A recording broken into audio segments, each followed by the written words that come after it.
The Pasky Sports Cardiac Cup Series, powered by XS Sim Gear, is on the air. Live from Pocono International Raceway, it's Season 1, Race Number 2.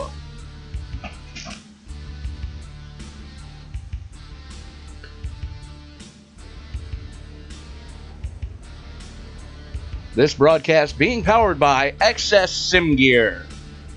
For all your sim peripheral needs, XS Sim Gear. You can find them on their Facebook page. The letter X, the letter S, Sim Gear. All your sim racing peripherals at a reasonable price.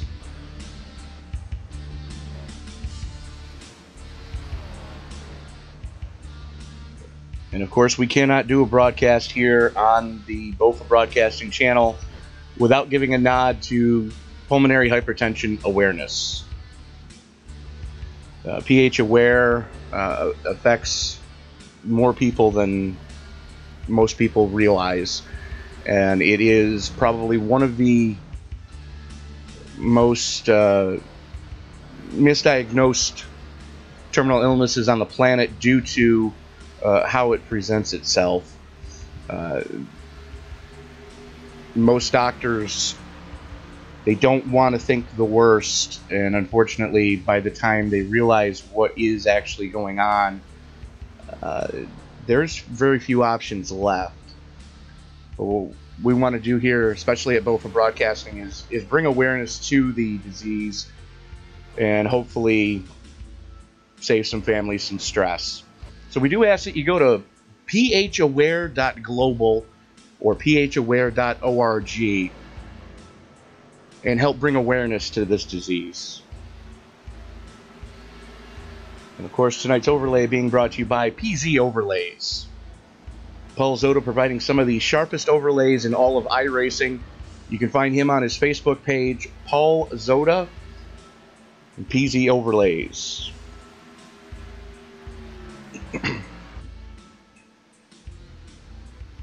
Well, race number 2 of the Pasky Sports Cardiac Cup Series, powered by XS Sim Gear.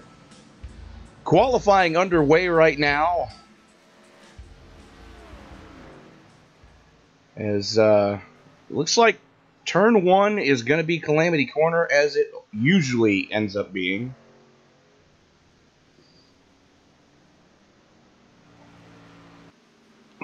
Chris Bouchard currently sitting atop the leaderboard.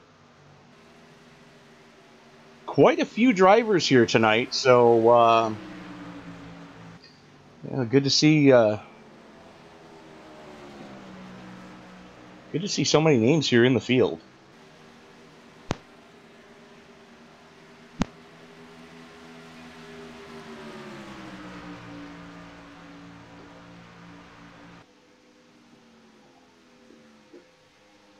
Bouchard, Briggs going second quick right now.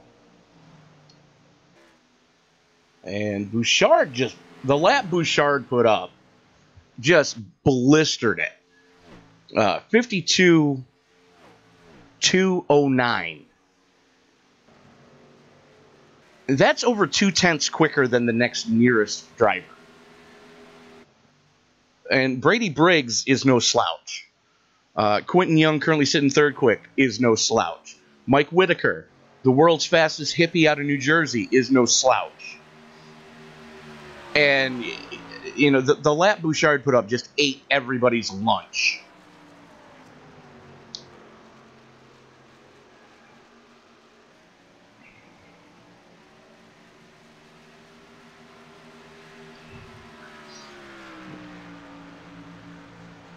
And yet again, we're in another series that's going to cause me to be hungry, it looks like. Thanks, guys.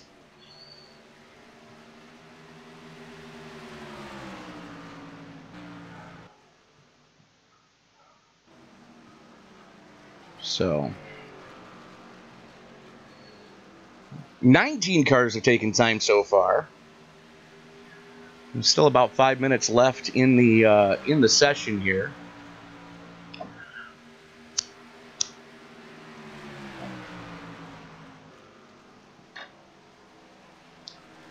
as we are going to throw it trackside to league owner Alex Green for the drivers meeting.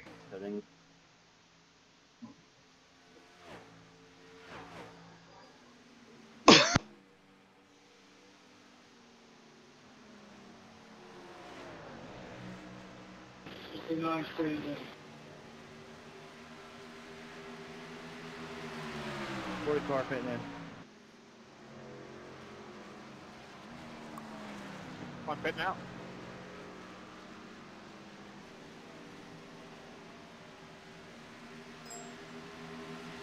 All right, guys.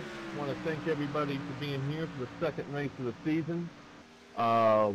Great turnout. Strength of field tonight is bordering 1,700, which is a little bit higher than the average. Got a few changes from this week to from last week. First and foremost, I'm sure you guys have all noticed, is the fuel. You can push 15 to 16 laps of fuel in this thing. We're running at this race 50% fuel. Our goal is to encourage long runs, but not as long of runs, and to actually have some green flag pit strategy come into a part, which is something we've been missing with this race. As we go from track to track, we'll definitely play around with that and get an idea, but we figured we'd half the fuel and then adjust it up from there. This race was also extended from its originally scheduled distance of 80 laps to 100 to allow that fuel strategy to fully come into effect. So as a result, the stages tonight are going to be lap 25 and lap 50. One last thing to announce is that we do have a new prize for the winner of this one. Winner of the championship for this series will receive a custom die cast made of their car. Really proud to have that sponsorship, and I hope to have a little bit more with it there. Big things, as we expect some green flag pit stops tonight, is make sure you watch yourself while you merge. Try to call your pit, communicate with everybody. Be safe on and off pit road. You don't want to be the guy who pulls up into the field as guys like to hug that bottom. Just kind of look in your mirror where you merge. Lap traffic, please please try to stay out of the way of the leaders here. You don't have to merge out of turn one. You can come up, but just try to keep it to the bottom there. I think that's going to be the best way to do this. There's just not enough room on the apron for the cars there. Other than that, that's really all I have. Good luck to everybody. Thanks for the awesome turnout, and hope to have some more races. Truck season starts up this Monday with the Daytona Duels. I'll have a post up on that hopefully tonight or at the latest tomorrow. All right. So, league owner Alex Green giving the kids one last minute pep talk there. We do ask that everyone please rise, and gentlemen, please remove your hats, as a very good friend of both broadcasting and military veteran Terry Adams presents the playing of the American National Anthem.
Again, ladies and gentlemen, that was a friend of both broadcasting and friend to many, I might add, military veteran, Mr. Terry Adams, and owner of TDA Motorsports. TDA Motorsports proudly supports the Disabled American Veterans Association. DAV is an all-volunteer fleet of non-critical medical transport for America's veterans. On more information on how you can get involved, we ask that you go to dav.org.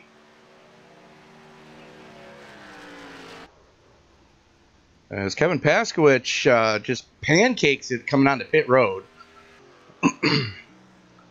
Chris Bouchard still sitting quick time, 0.2 to the good. Bigger gaps in the qualifying times than I would have expected here at Pocono. Bouchard, Briggs, Young, Lawrence, Mayer, Whitaker, Bowman, James, Walker, and, Cody Eldred rounding out your top 10. As car's getting ready to grid up now. Not sure why there's a car pointed sideways. Okay, it's new. Not what I was expecting at all. Welcome to the new rescan of Pocono, ladies and gentlemen. And so starting up on the point with a new unofficial track record of 52.209. The California kid himself, Mr. Chris Bouchard. He's joined with the Midwest Invader, Brady Briggs. Row 2 is going to go to Quentin Young. He's joined with Gerald Lawrence. A couple New York boys making up row number 2. Another Midwest Invader, Jeff Mayer, is going to join with the world's fastest hippie out of New Jersey, Mr. Michael Whitaker. Row 3 is going to see Florida's own Tater Bowman, and he's joined with another Midwest Invader, Chris James. The Mid-South, Tristan Walker, is going to be joined with another New York boy from Cody Eldred. Byron Rodney out of California is going to be joined with Ohio's own Kevin Paskowich. Brady Allison and Alan Alphonse. I hope I'm saying that right. If I'm not, feel free to put me on blast later. They're going to make up row number 7. Row 8 is going to be an all-Virginia row with Tyrone Harris and Mr. Forrest Sparks. Pennsylvania's Tom Wagner and Virginia's Chris Pope make up row number 9. Out of the Great Plains, we've got Zach White. He's joined with another New Jersey native, Johnny Antonucci, in row number 10. Row 12 is going to see Bradley Ray out of Pennsylvania, joined with Alex Green out of Virginia. Indiana native John Mullins is going to be joined with Mid-Atlantic runner Glenn Grimm. New England's Peter Fox is going to be joined with Mid-Atlantic's Jason Seller in row number 13. Row 14 is going to see Mid-South's David Gervais joined with Virginia's Robert Payne. Matt Burkhout out of the Western Club is going to be joined with another Virginia native, Tony Rice, in row number 15. And that is going to do it for our starting grid. Big field here tonight. I'm excited to see how this plays out.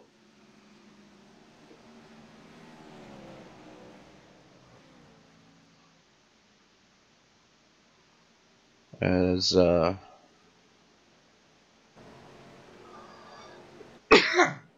starting to form up as they get to the tunnel turn.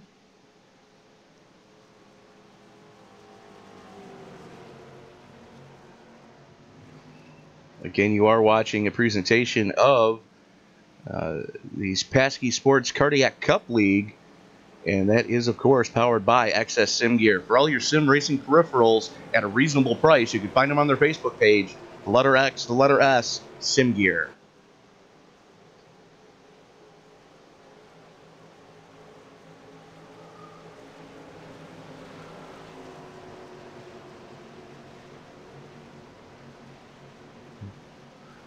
Field working its way through turn 3 onto the front straightaway. Let's see if iRacing has fixed the pace car at all. Green flag. And they have. That's good to see. As Bouchard gets a big jump on the rest of the field.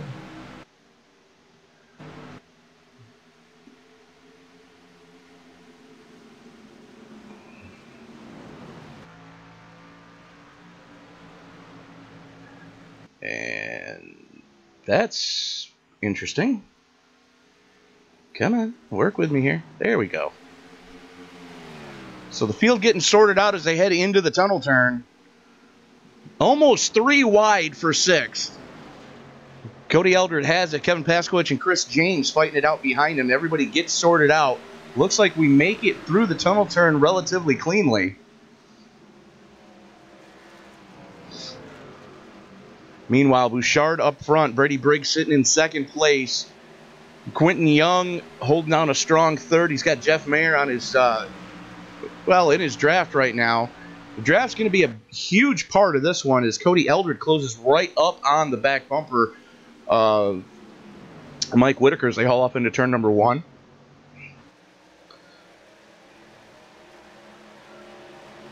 Eldred fighting it a little bit. Gets a little squirrely coming through turn number 1. Paskowicz to his inside.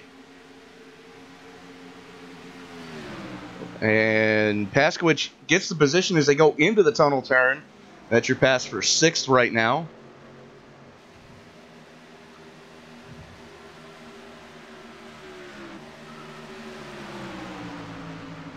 Tristan Walker getting freight train going through the tunnel turn. Looks like he got it all wrong on corner entry. Almost tagged the wall. Here comes Forrest Sparks on the inside in that U.S. Army number 61. They are 2 wide, 4 deep down the front straightaway.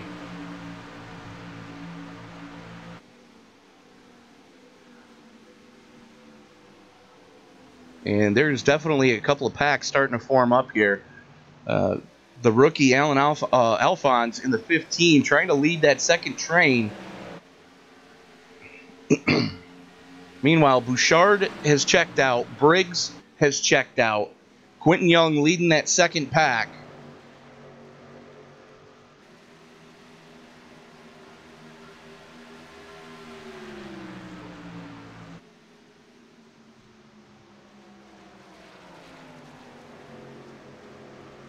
As the field starting to get strung out.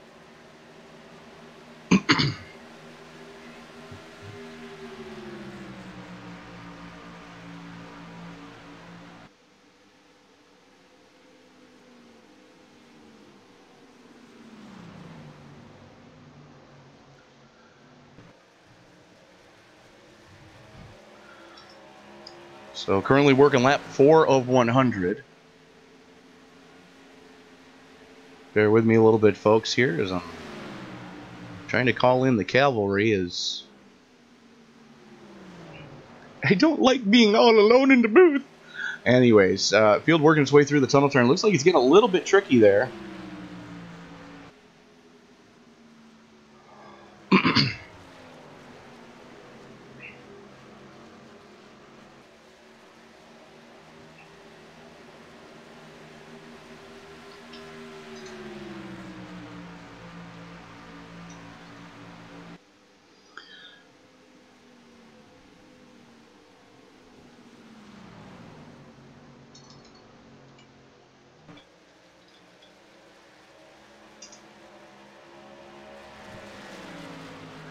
So, sorry about that, ladies and gentlemen.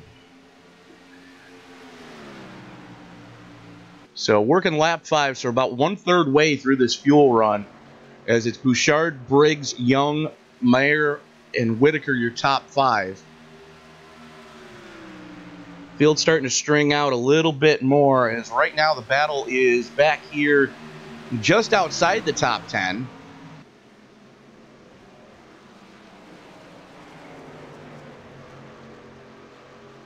There's Byron Rodney, brand new member for Phenomenal Evolution Racing in the 75 tonight.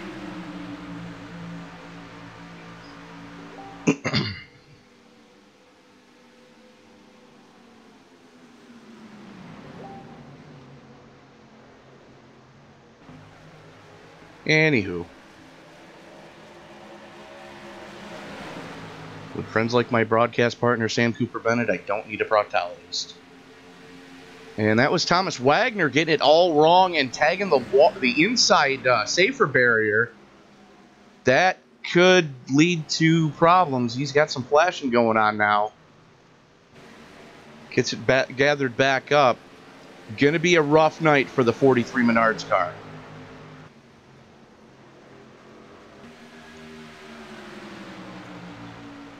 So this battle for third right now is starting to heat up as Young has it in the EcoBoost number 91. There's Mayer in the 50. And Mike Whitaker within striking distance as well in that awesomely painted tie-dyed 707. They're starting to put a little bit of a distance right now on Cody Eldred in the Old Schools number 14. Just some awesome paint schemes here tonight. As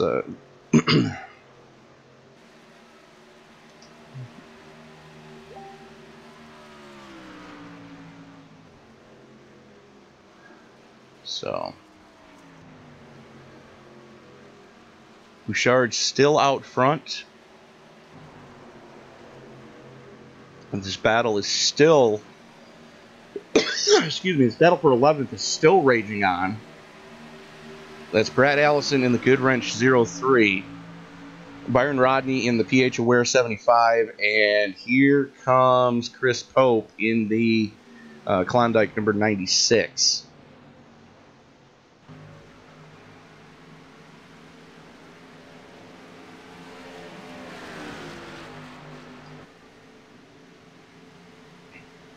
Well, it looks like Rodney had to deal with a little bit of aero push there. So that's going to let him, that's going to let the 96 of Chris Pope get right on him.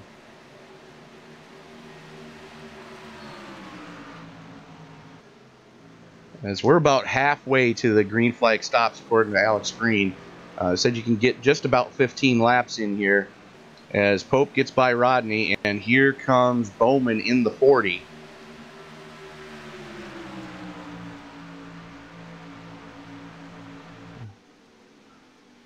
Bowman to the inside of the long pond straightaway, down into turn number 1. Gonna have to check it up. Rodney could cross him over, get a run coming off the corner. Let's see what happens here. Now just gonna duck in behind him. So a lot of patience being shown by Rodney right now in the 75. And meanwhile, we missed it, but Jeff Mayer had gotten by Quentin Young for third. So East Coast slugging it out for that final podium spot currently. Mike Whitaker just biding his time back there. The crafty old veteran currently sitting in 5th. Letting the two younger gunners slug it out.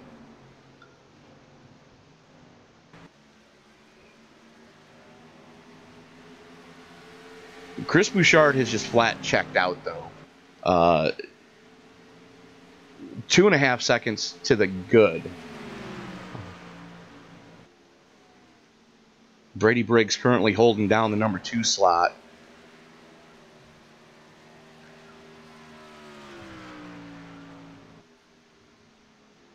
As Young and Mayer still slugging it out. Looks like Young might have an advantage as they go into turn number 3. Whitaker starting to reel him in within drafting distance. And if I know Whitaker, he's probably already in fuel conservation mode, going to try to get a lap on these guys as far as fuel mileage already.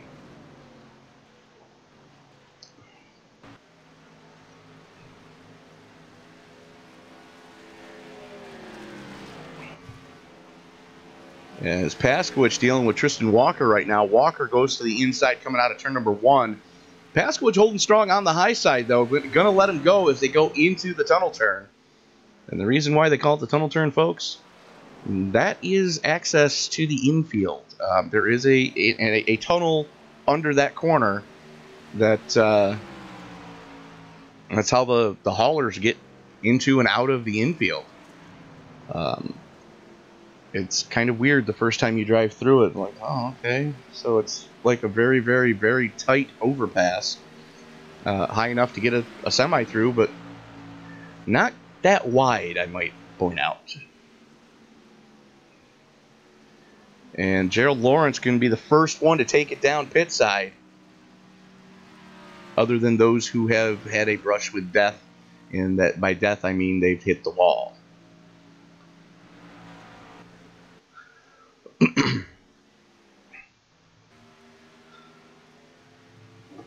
Meanwhile, Chris Bouchard, 3.5 seconds to the good right now as he hauls it off into turn number 3.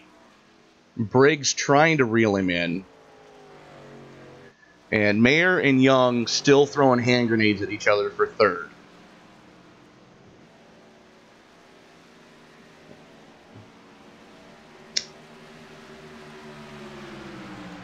Young keeping it wound up that time. Cody Eldred ducking down pit road. So of your top 10, Eldred going to be the first one to blink. Byron Rodney going with him.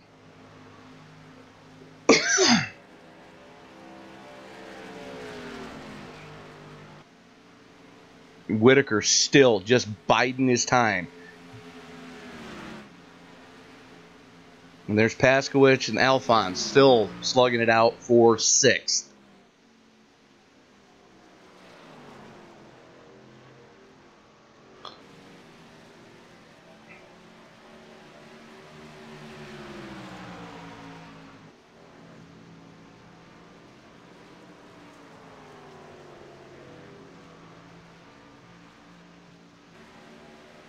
And Brady Briggs is in. Jeff Mayer is in. Paskowicz is in. So the green flag stops have started. We're on lap 40. And Chris Bouchard trying to put the 23 of Gerald Lawrence a lap down. Lawrence on fresher tires. And just some reason does not have the same speed as that Ford Fusion of Chris Bouchard. Has a little bit better tire, though. Can able to duck back underneath and coming out of the tunnel turn. Going to have the position here. Here comes Byron Rodney, who also went down pit road earlier.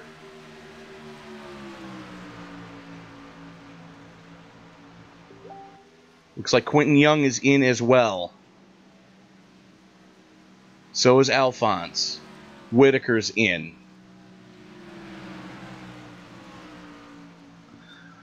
Bouchard still saying out. And I take that back. Alphonse stays out as well.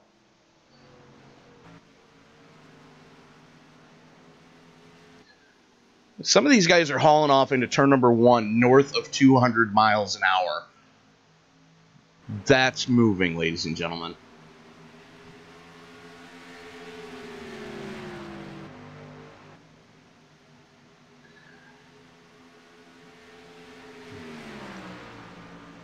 It's Alex Green currently sitting in 7th, has not taken it down pit road yet.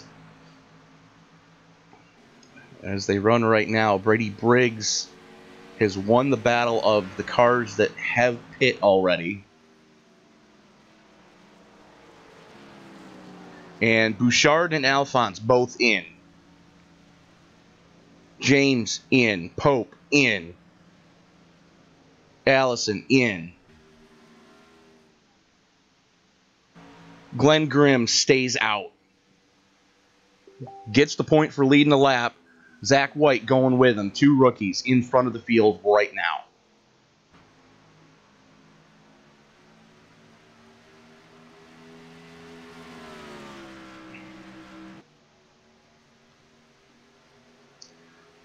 Tony Rice stays out as well. Off the pace a little bit, but in 3rd. So there's Grimm and White.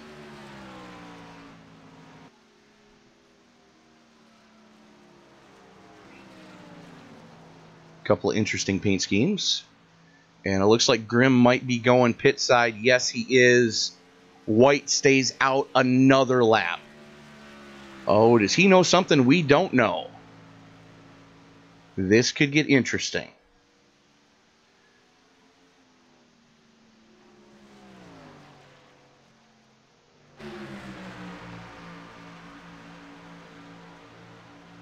And Brady Briggs to the inside of the 11 of Bradley Ray.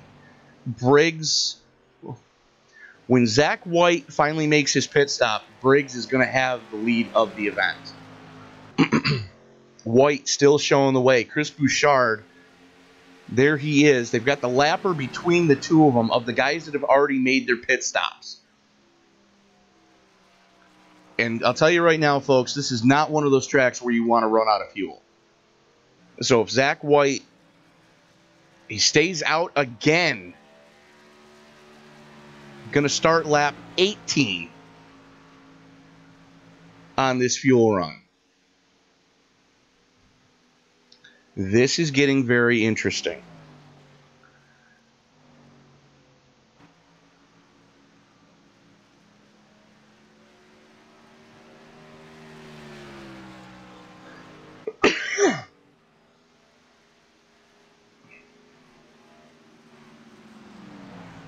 And there's Robert Payne in yet another phenomenal evolution paint scheme, driving the number 3. Just blows right by him like there's no problem. And you got to think Zach White has no tires left. The car sounds like it's still running. He is way off the pace, though. He might be out of fuel. He is. He is completely out of fuel.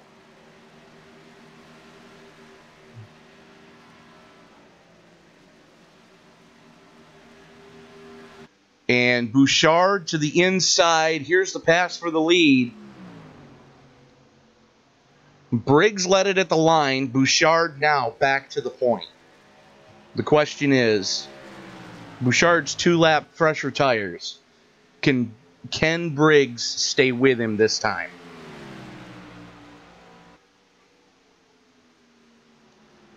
Bouchard has that car set on kill right now.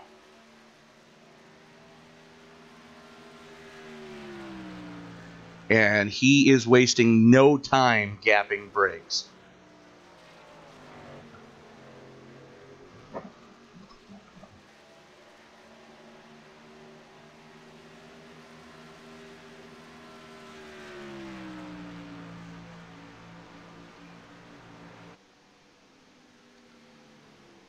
Now, a second to the good for Bouchard. They are almost 6 seconds to the good over Quentin Young. And Jeff Mayer fighting right now with Tony Rice in the 64. Rice is a lap down. So Mayer trying to reel back in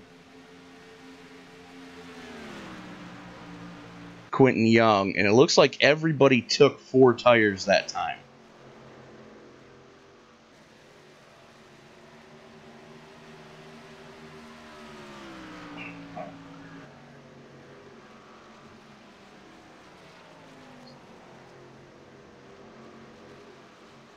Field's starting to get strung out again.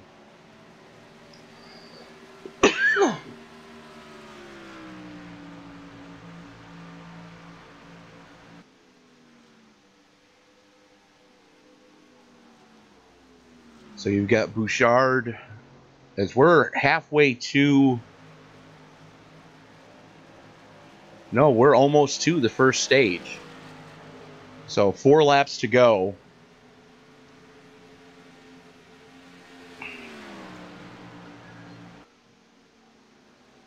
And the field's about to get tightened back up. And I can't help but think that, you know, the rookie was thinking he could probably, Zach White, was hoping he could stay out. Yellow. And what just happened? Mullins, what just happened there?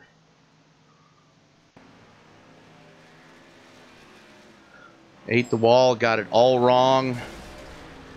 And that's going to end the stage.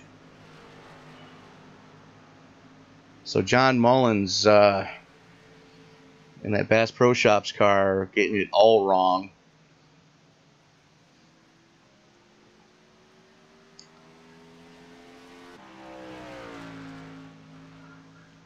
So Bouchard, Briggs, Young, Mayer, and Eldred, your top 5. Paskowich, Whitaker, Alphonse, Rodney, and Lawrence, rounding out your top 10 at the end of the stage.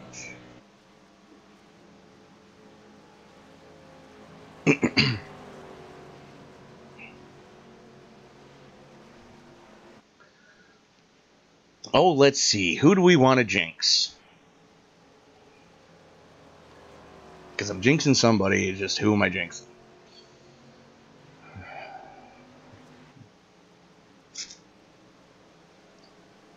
Oh, decisions. Oh, let's first see if anybody's going to go down pit road this time.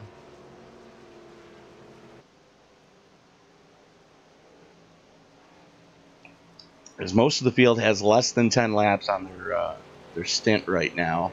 Yep, everybody going down pit road. Except for Jeff Mayer. Mayer stays out. Gonna lead a lap there.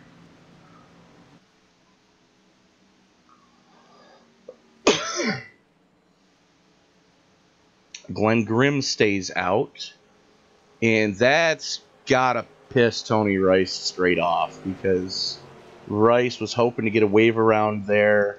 Unfortunately, Mayer and Grimm and Mullen, for that matter, stayed out. So Bouchard going to win the battle off pit road.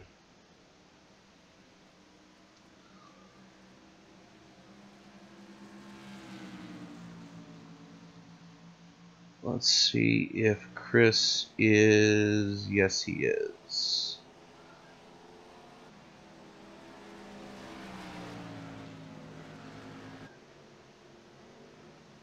User was moved to your channel. So we're going to reach out to the leader, or the man who led that stage to its completion and dominated most of it, Chris Bouchard. Chris, Tony up in the booth. You got me, sir. Yes, I do. So is it safe to assume that the setup tonight is definitely to your liking? Yeah, before today, I've never ran this track with this car, and after doing a few practice laps, I found the right line and everything, found the right shift points, and yeah, I think I'm pretty good. Well, you know, for what it's worth, you've just been the class of the field all night so far, almost making it look too easy. Is that truly the case, or is it just, you know, you've found what works and you're going with it? It may look easy from up in the booth, but I'm working as hard as I can each and every lap. Fair enough, Chris. We'll let you get back to it. Best of luck to you in the rest of the event. All right, thank you. User was moved out of your channel. So we've talked to the guy that won the stage. We're going to talk to the guy who was first runner-up in the stage now, Brady Briggs. Tony up in the booth. You got me, sir. Hello, Brady.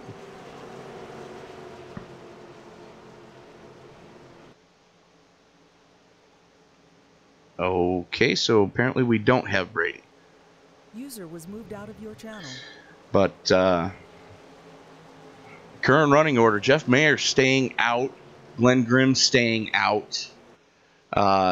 Different fuel strategy being played there. Mayer 10 laps on his run, Grimm 7 laps on his run. And that's definitely not what the 12 wanted to see.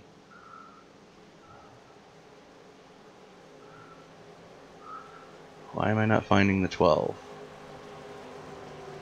Come in, Tokyo. Where is the 12? There he is. Glenn Grimm currently sitting in second. So the 43 getting ready to take a wave around.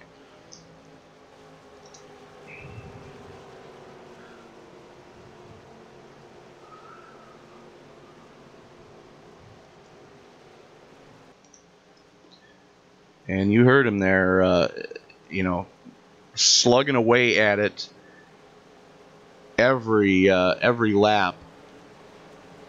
And you are, of course, watching this broadcast being brought to you by XS Sim Gear. They are a brand new startup company providing all your sim racing peripherals at a reasonable price. And it's been said time and time again, that's one of the things that stops a lot of people from, you know, going full hog when they get into iRacing, is the price of all of the peripherals. And when I say that, I'm talking that some of these cars, especially the higher end, you know, the sports car racing, the open wheel cars, require more buttons and more. You have to do more things as a driver in some series than your wheel is going to have buttons for, and that's where button boxes come in handy. And button boxes can be expensive. XS Sim Gear is trying to provide reasonable prices so that the average working person can afford to build their dream rig. For more information, go to XS Sim Gear on their Facebook page. That's the letter X, the letter S, Sim Gear. You can find them on their Facebook page. As the lights are out on the pace car, we are getting ready to go back to green. On lap 26, we'll take the green. Mayer, Grimm, Bouchard, Briggs, Paskowich, Eldred, Whitaker, Rodney, Alphonse, and Walker rounding out your top 10.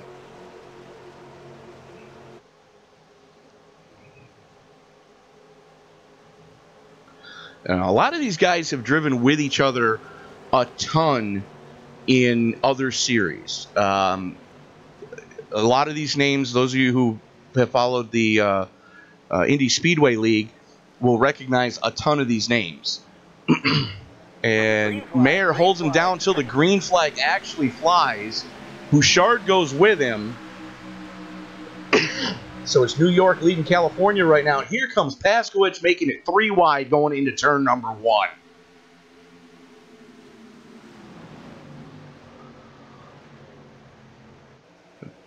Meanwhile, up in front, that's Mayer on the inside, Bouchard on the high side. Bouchard keeping it wound up. Paskowich up into 3rd. The fresher tires starting to show the way right now. And unfortunately, Brady Briggs, dealing with the older tires of the 50 right now, cannot get a clean shot. Finally gets to his inside. Here comes Eldred as well. And I'm thinking Mayer may be second-guessing that strategy of staying out. Bouchard, though, flat checking out again. He is driving every lap right now as if it's a qualifying lap. Paskowich still holding down second. And there's a pack of angry dogs right now behind Cody Eldred, who currently holds down the number 4 spot. Mayer and Rodney go side by side. Almost 3 wide through the tunnel turn. That can only end poorly if they keep that stuff up.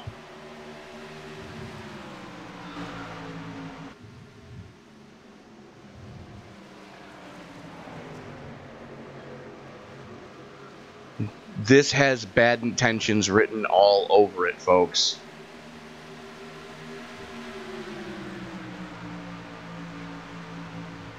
The field's starting to get strung out a little bit. These guys are still slugging away at it like it's the final lap. And Whitaker gets turned. Oh, what a save.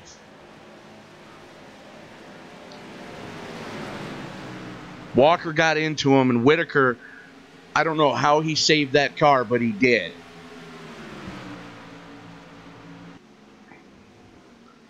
You can't teach that kind of skill, ladies and gentlemen. Oh, the 12's into the wall.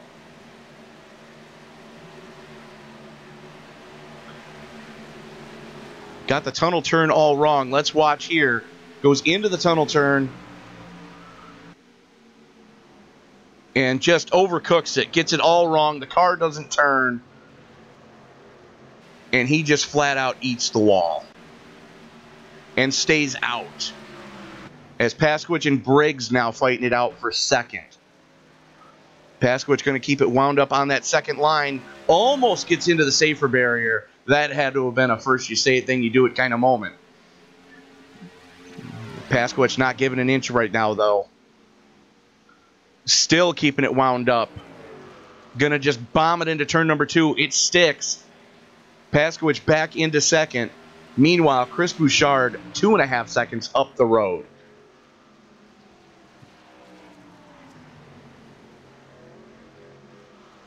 Bouchard, Paskwich, Briggs, Eldred, Rodney, your top 5.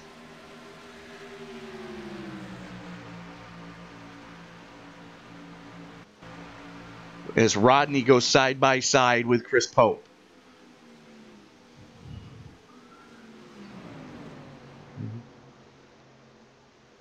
Pope bombs it in. Oh, 23 has to check up a little bit.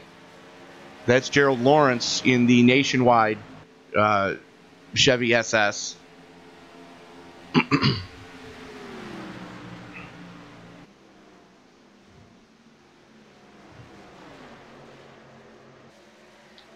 As Briggs takes another shot at Paskwich coming out of the tunnel turn. They haul off into turn number 3, and you can see him fighting it a little bit. Paskwich going to close right back in. Lifts to stay off of him, but he's going to have the draft going down the front straightaway.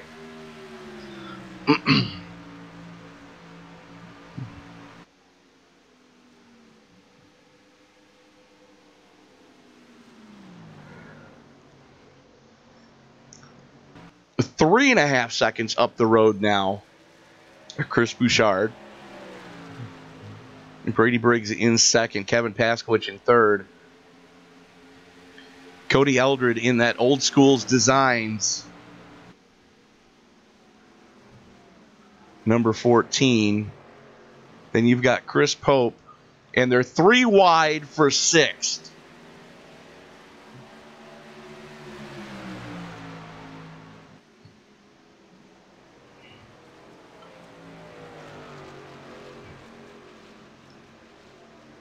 Alphonse and Rodney right now.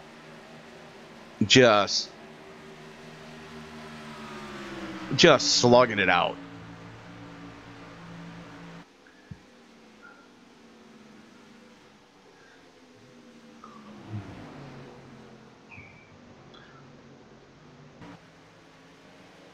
And Gerald Lawrence in the 23 flirting with the apron, gets a little bit sideways. And that's the problem when you get down on that dirty part of the track.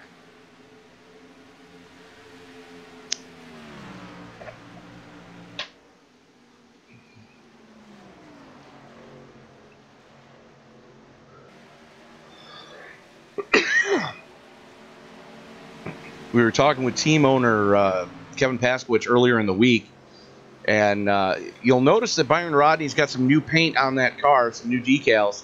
Pulmonary Hypertension Awareness and Phenomenal Motorsports acquired Rodney this past week after an excellent showing at Daytona. So congratulations, Byron, for getting picked up by Phenomenal Evolution. Meanwhile, to the inside, that's Bowman in the 40, and here comes Quentin Young in the 91. Another driver that it seems weird to see an R next to his name. Because I know Quentin's run so much stuff. It's just this is his first series with the Cardiac Cup Series. And Pope all over the back bumper of Eldred right now.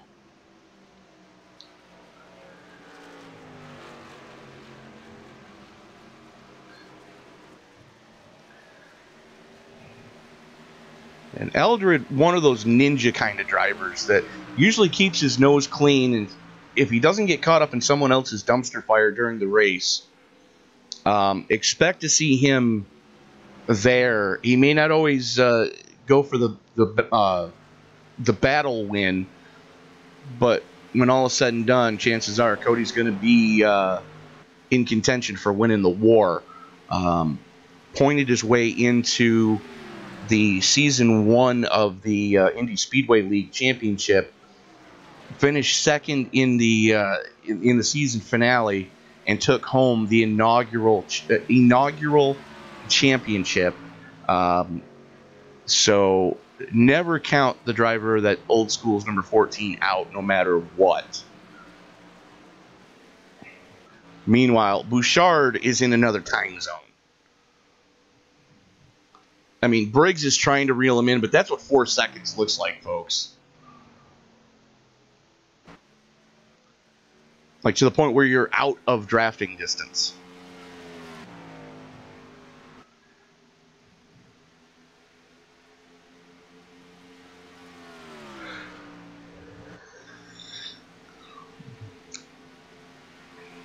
Paskwich is another second and a half behind Briggs.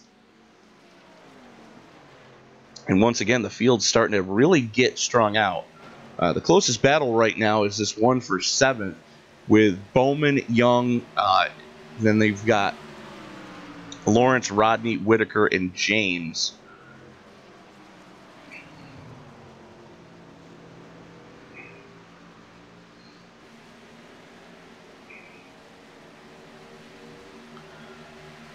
And Whitaker goes to the inside of Rodney right now. One of the 2 tracks that could be considered a home track, too, for Whitaker. As this one in Dover, about equidistance from his home. Bowman and Young still slugging away at it. Currently working lap 36 of 100.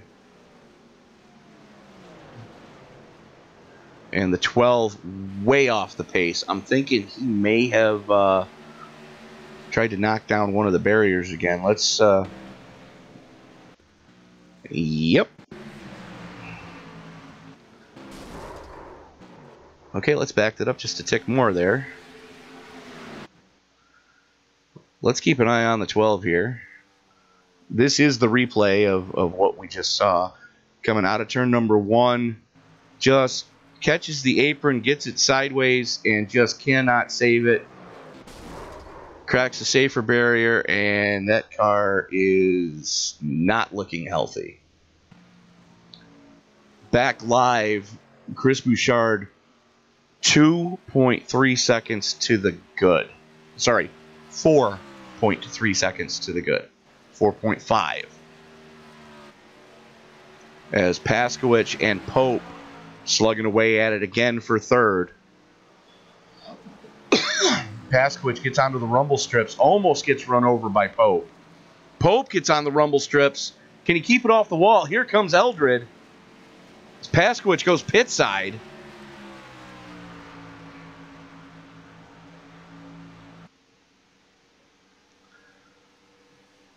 And we've got the first group of takers going down pit side.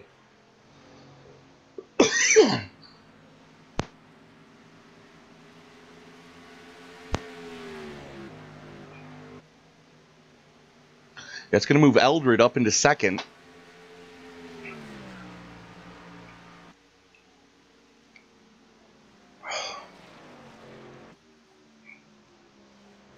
As Chris Bouchard puts, that is the 17 of Tristan Walker a lap down. That leaves us with 20 cars left on the lead lap. As cars still on pit road. That puts us at 16 left on the lead lap. Byron Rodney in the 77. You see him just in front of Bouchard there. Going to be interesting to see how this one cycles out. Working lap 39. We're going to be 10 to go in the stage this next time by. And Bouchard gives plenty of room to the 17, knowing that he's on pressure tires. Antonucci finally in. Harris in. And Bouchard taking it down pit side. Gets it woed down to 55 miles an hour. And Alphonse stays out in the 15.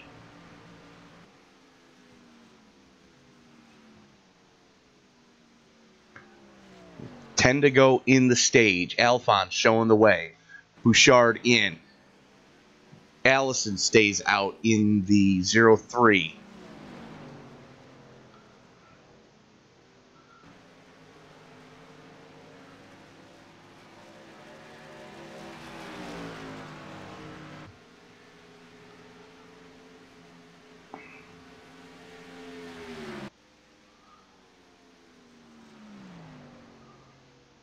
And that's going to put Briggs to the point. Chris Bouchard slid through his pit box just a tick. Cost him 3 whole seconds on pit road. And that's the gap right now to Brady Briggs in the 18. Alphonse in. Allison stays out. So Allison getting that all-important bonus point for leading the lap.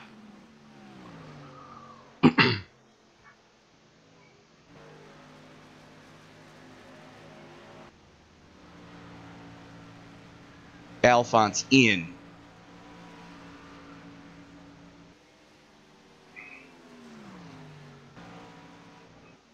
Now the question is, can Bouchard catch Briggs before Allison goes pit side?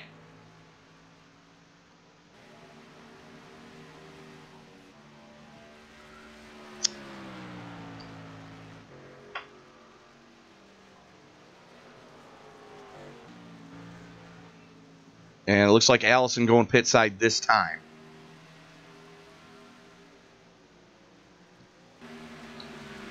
And Bouchard has caught Briggs as they haul off into turn number 3.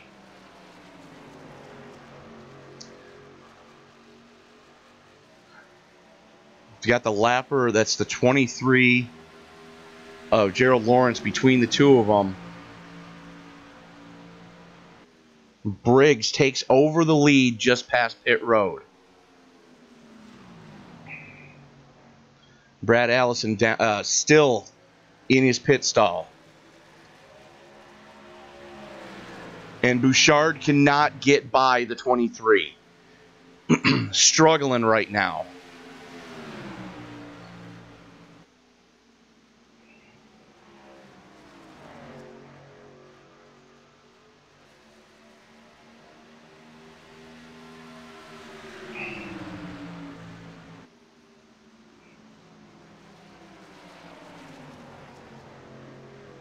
Gerald Lawrence struggling right now, trying to stay in that lucky dog position. So give that lap to Briggs in the 18.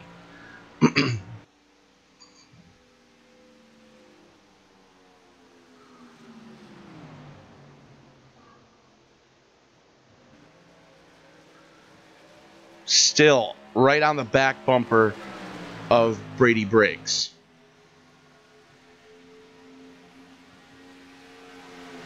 Briggs, Bouchard, Paskowich, Eldred, Young, your top 5. Going to have positioning coming out of the tunnel turn. The 18 thinks about throwing the block, thinks better of it. Going to have position going into... Oh, hang on to her, son. Bouchard right on the ragged edge through turn number 3.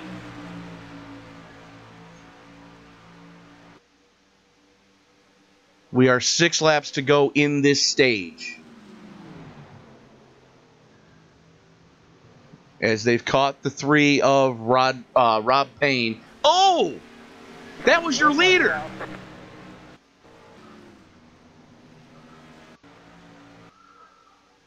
Let's watch that one again.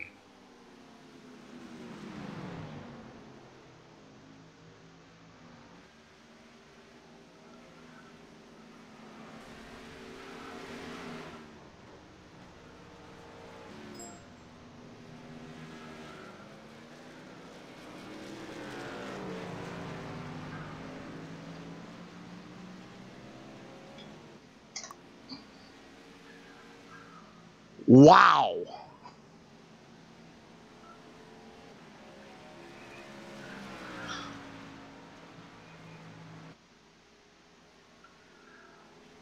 Your leader just got wadded.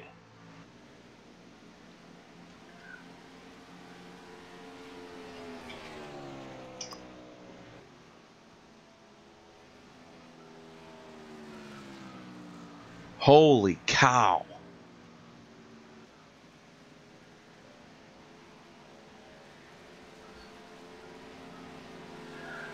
We're gonna stay in replay to see what happens when Briggs catches the rest of these guys.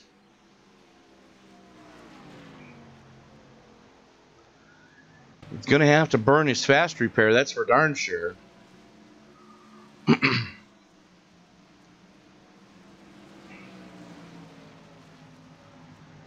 Wow. How to turn a cup car into a pavement modified in one easy step. Thank God this is a simulator, though, because that would have been a bad one.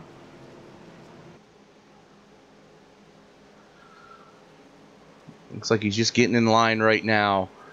And as much as I would love to talk to him, we were trying to keep this a PG-13 stream. And I'm thinking words and phrases are probably going to come out of his mouth, whether he wants to or not. And that's surprising.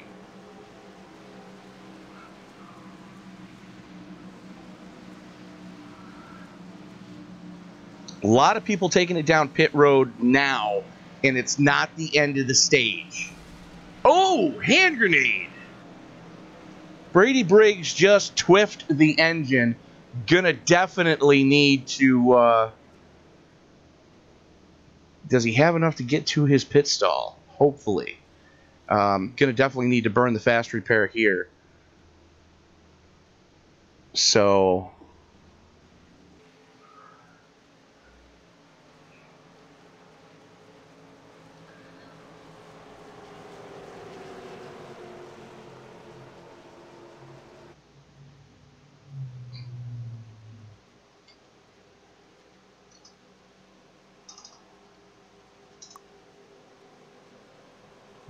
kind of surprising. I wasn't expecting that to take place here.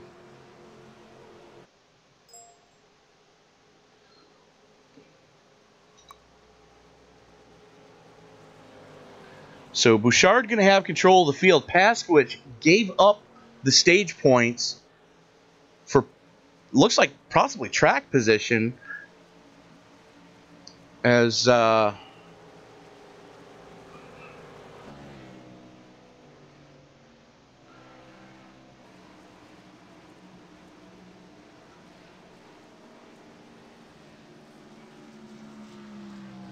so that's going to hand second place right now to Eldred. Bowman in the 40 sits in third. Byron Rodney in the 75 sitting in fourth. Chris Pope rounding out your top five.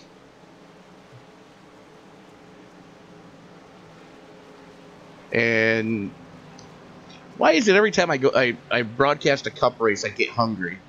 And Mountain Dew on the 15, Klondike ice cream. I think I saw a Skittles car somewhere. Really, guys? Buffalo Wild Wings on, league owner Alex Green.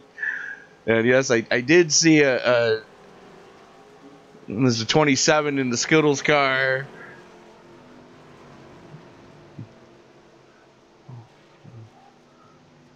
The wing wagon for Alex Green. I believe Ty had Bass Pro Shops.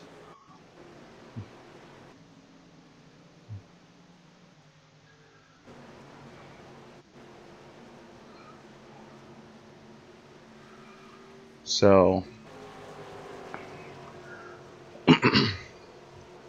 looks like we're going to have about a 2-lap dash when we do go back to green. And you are, of course, watching a presentation of the the Pasky Sports and More Cardiac Cup Series. We're still waiting on the new logo to come in for that one. This broadcast being brought to you by XS Sim Gear for all your sim racing peripherals at a reasonable price. One of the things that has been holding most racers back, especially newer racers, from building the sim rig of their dreams is the cost of all the extra stuff. Of course, you know you're going to pay a little bit for your wheel and pedal set. The computer's going to cost you, the graphics card, of course, but it's the extra stuff that you need to buy. You know, when you interesting. It's all the extra stuff that you need to buy, especially when you get into like some of the road racing cars. You know, they have so many different buttons and switches and knobs and you know, all the doodads that you run out of buttons very quickly on your wheel, which is where button boxes come in handy. The only problem is most people building button boxes charge an arm and a leg, half a pint of blood, and your firstborn to get one to you. That's where XS Sim Gear comes in. They are racers building products for racers at a reasonable price. The average working person can afford what XS Sim Gear is going to be offering. Brand new startup company. You can find more information about them on their Facebook page. XS Sim Gear, the letter X, the letter S, Sim Gear. Find them on their Facebook page. Tony Trapasso up in the booth with you tonight. This is race number 2 of the Pasky Sports Cardiac Cup Series powered by XS Sim Gear. Don't forget to like, subscribe, and share. If you want to get in on the action in a future event, go ahead and drop a comment with your iRacing screen name below, and we'll pass that along to the the league admins and see if we can't get you added into some future action. So lights are out on the pace car. It's going to be a green-white checker for the stage.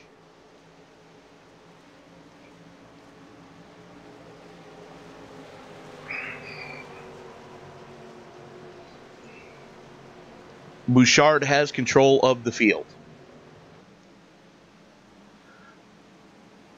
Eldred sitting in second. Going to have to time it. Green, green, green. Eldred gets a decent jump. Bouchard, though, had the button. Yellow flag is out. And the yellow flag is out? What did I just miss? A lot of people doing dumb things. Let's find out what happened. Who stepped on everybody's junk? And that is going to be the end of the... oh! Okay, that started way further forward than I thought it was going to.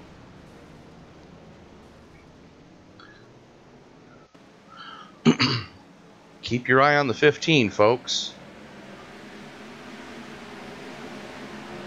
Missed a shift and just stacked the whole field up. Ouch. And some of these guys have already burned their fast repair.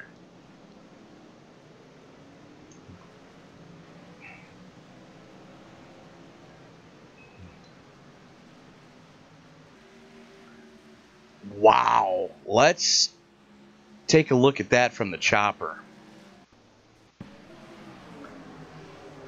Keep your eye on the 15. It looks like he just straight up missed a shift, as the car just nosed right over. And why am I not on?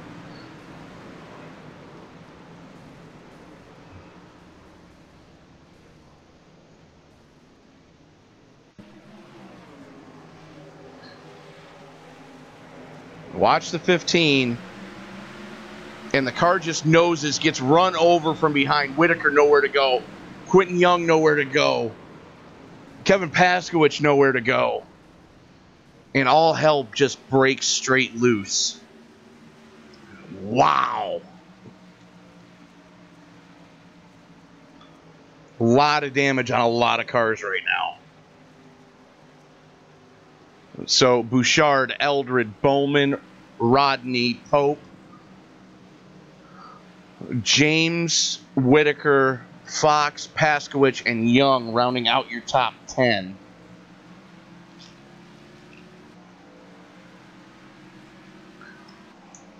Good grief.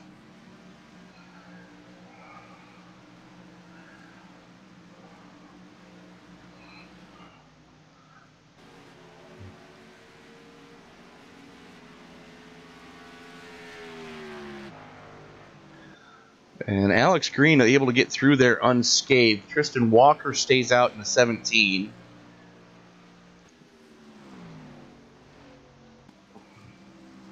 Bouchard wins the battle off pit road.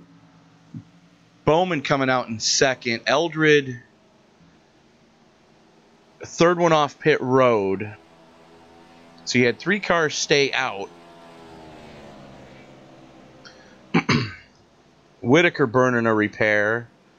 Sparks burning 1. Briggs burning 1. Young pit farming.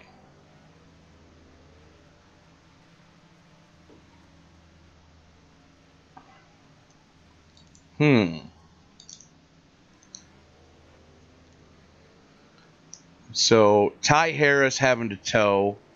Lawrence in the 23 having to tow. Zach White down and away. 15 Burns is fast repair.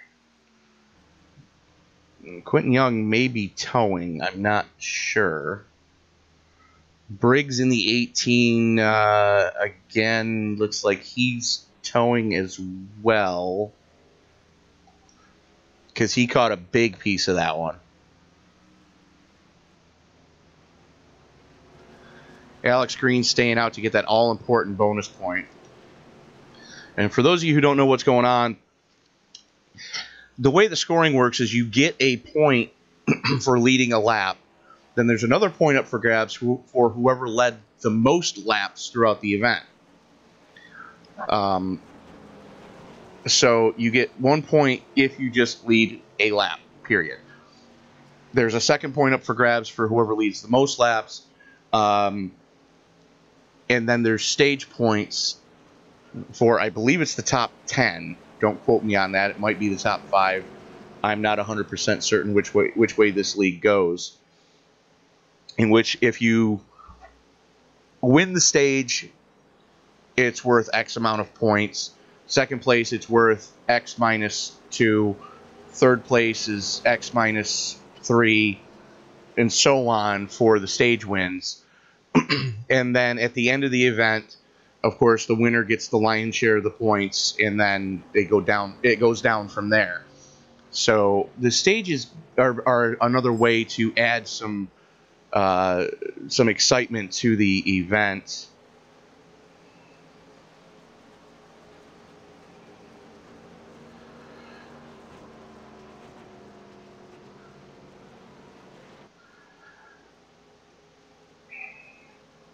User was moved to And joining us now, driver of the number 43, Tom Wagner. Tom, you had a rough one earlier. How are you doing? I'm a little hurt, but we'll be good.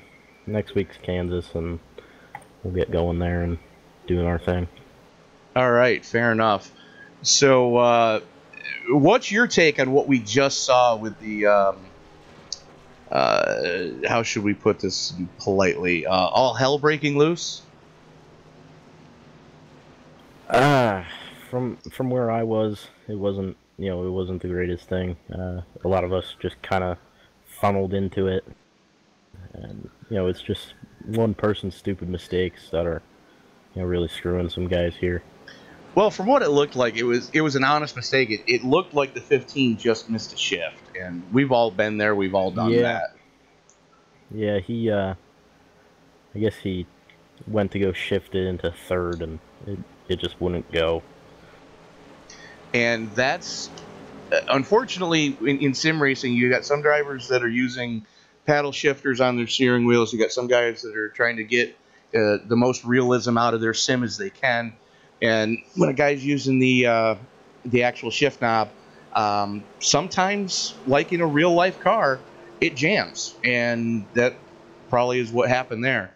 So lights are out on the pace car field, working its way through the tunnel turn right now. Alex Green showing the way. Tristan Walker currently sitting outside of the front row.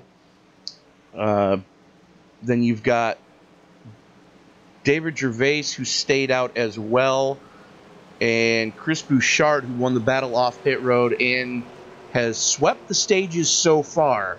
Going to be interesting to see what happens here in the final roughly 45 laps of this event.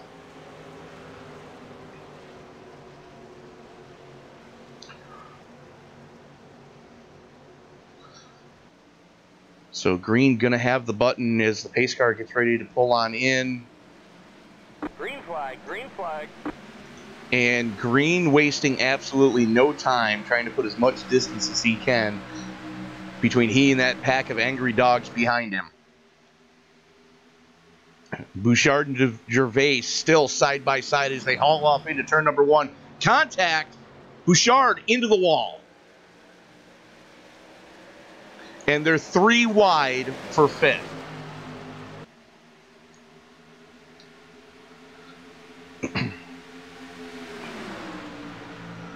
Gervais and Bouchard got into each other going through turn number 1. And oh! Yellow flag is out. Retaliation? I don't know what you're talking about. Yikes. Wow. Tempers flaring here. Let's back that up a little bit. Here's the one that brought the caution out. Bouchard just pile drives Gervais. Everybody else doing a great job avoiding it. And you gotta think, let's stick with this replay and see what happens here. Gervais not slowing down. You gotta wonder what's gonna happen when he gets back to Bouchard. Oh yeah, he's looking for him.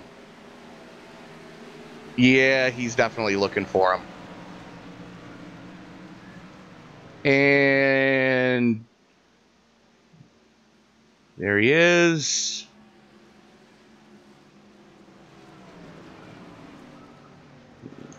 Okay.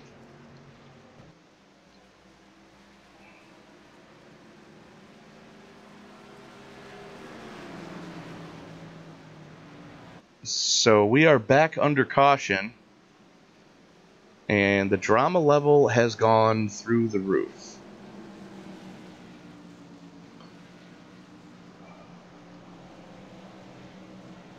You know, I gotta say though, running into the tunnel turn, it was getting a really slippery, more slippery than you would think. That wasn't slick. What we just saw, that was I'm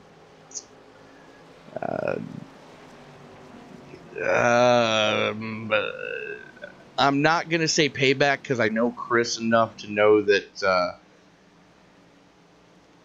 it wasn't. He wasn't trying to kill him, but he was definitely trying to rattle his cage. You know, Chris isn't the type of guy that he's going to purposely wreck somebody, but he'll let you know his displeasure with you if he gets back to you. And unfortunately, Gervais just could not hold on to it at that point.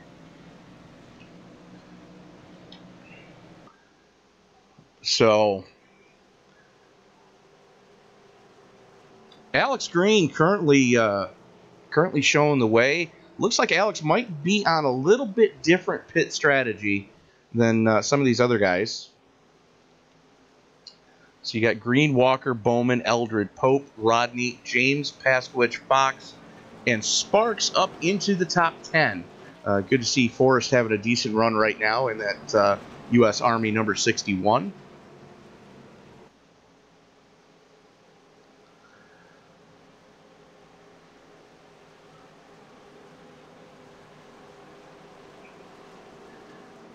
And looks like the 15 getting the lucky dog. So that's going to put him back on the lead lap. That's going to leave us with 20 cars on the lead lap.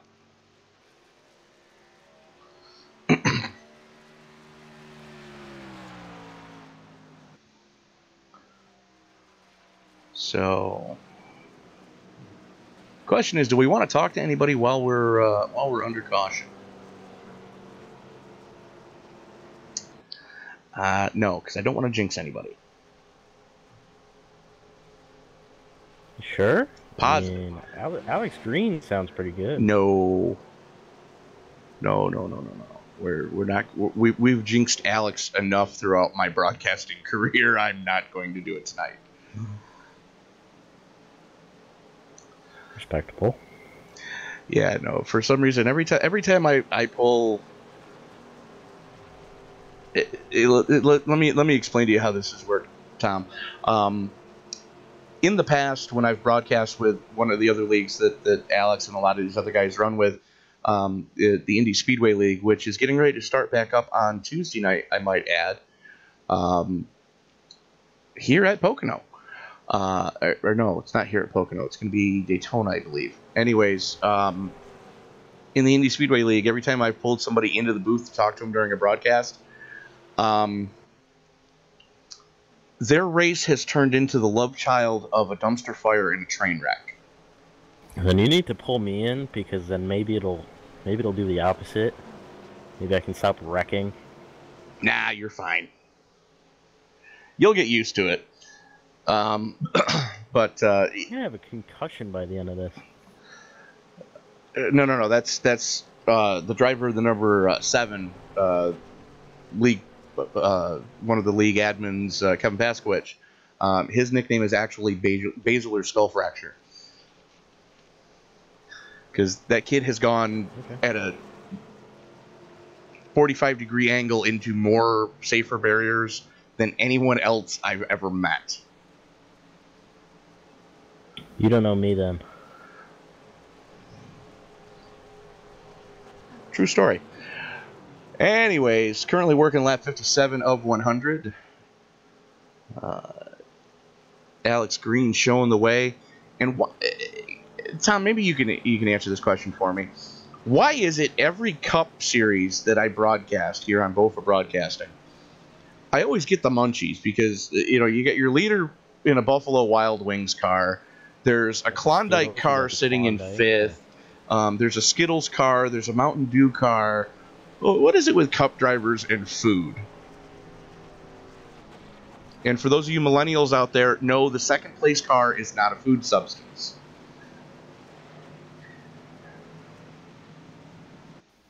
Go ahead, get your hate mail coming, folks. I don't care anymore. Wow. I can't believe you took it there. Yes, I did. Wow. Oh, man.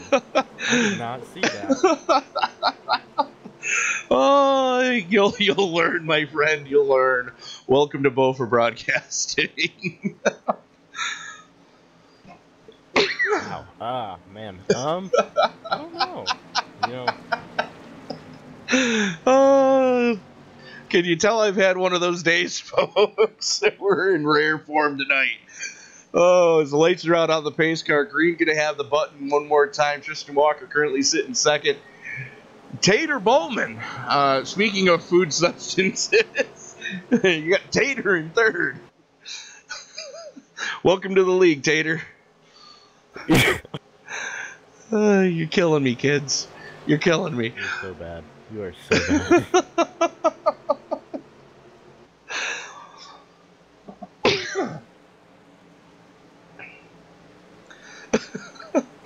I don't know if you said this, but Christopher Pope was in the top 10. He's a rookie for the league here. There's a lot of rookies in the top 10 right now. You got Pope sitting in 6th. You got Chris James sitting in 7th. Pete Fox is in 9th. So good representation of the rookie class right now. And one of the names it's weird for me to see a rookie R next to his name is Quentin Young, and currently sitting 15th in the number 91. Pace car going to duck on in. Green flag, green flag. Green pulls the trigger. Here we go. We are back underway. But it seems weird for me to see Quentin Young with an R next to his name, because I know he's got just a ton of experience. But rules is rules, and this is his first season with the Cardiac Cup Series. 17, taking it super high out of 1. And they're 3 wide going down the short chute. 40 getting up to the 30 very quickly, not wasting any time into the tunnel turn. And that, ladies and gentlemen, is what 5-lap pressure tires can do for you. It's Bowman to the point. Green going to try to battle back going into turn number 3. Cody Eldred biding his time right now, just waiting to see how this one's going to turn out. They're side by side. Here comes Eldred. Eldred and Green have worked together in the past in other series. Let's see how they work together here. Side by side, and give that one to Bowman. 22 thousandths of a second. They're almost 3 wide. Eldred thinks better of it. Eldred around the 30. Eldred to the high side, able to keep it wound up, coming through turn number 1. Ooh. Here comes Paskowicz. So the teammates on the high side, Paskowicz and Green, finally hooking up. And they've got their other teammate, Byron Rodney, who was just acquired this week to that team. 3 wide coming out of the tunnel turn. Oh, guys, you can't be doing this. I don't know if you're seeing what I'm seeing, but somebody's playing a little knock-knock on the back door. Chris Bouchard coming into view here. I see that. But he's got a lot of traffic in front of him, and look who's back up there as well. That's Brady Briggs in the 18.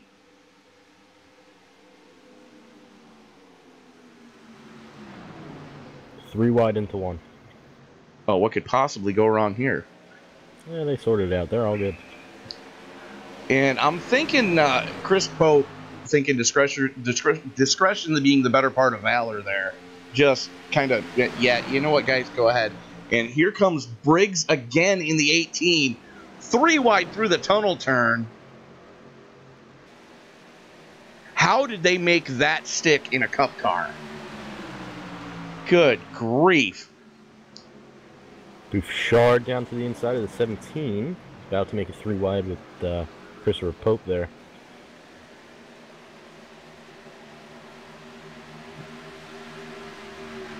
These guys, you know it's a good race when I'm white-knuckling and I don't even have a steering wheel attached to my desk.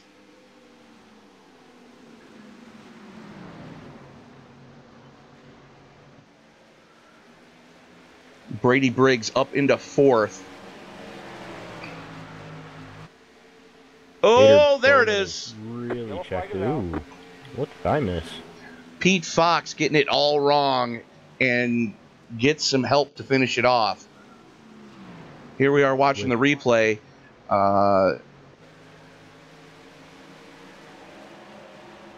Bounces off the wall and ouch. Oh! Robert Payne just nowhere to go.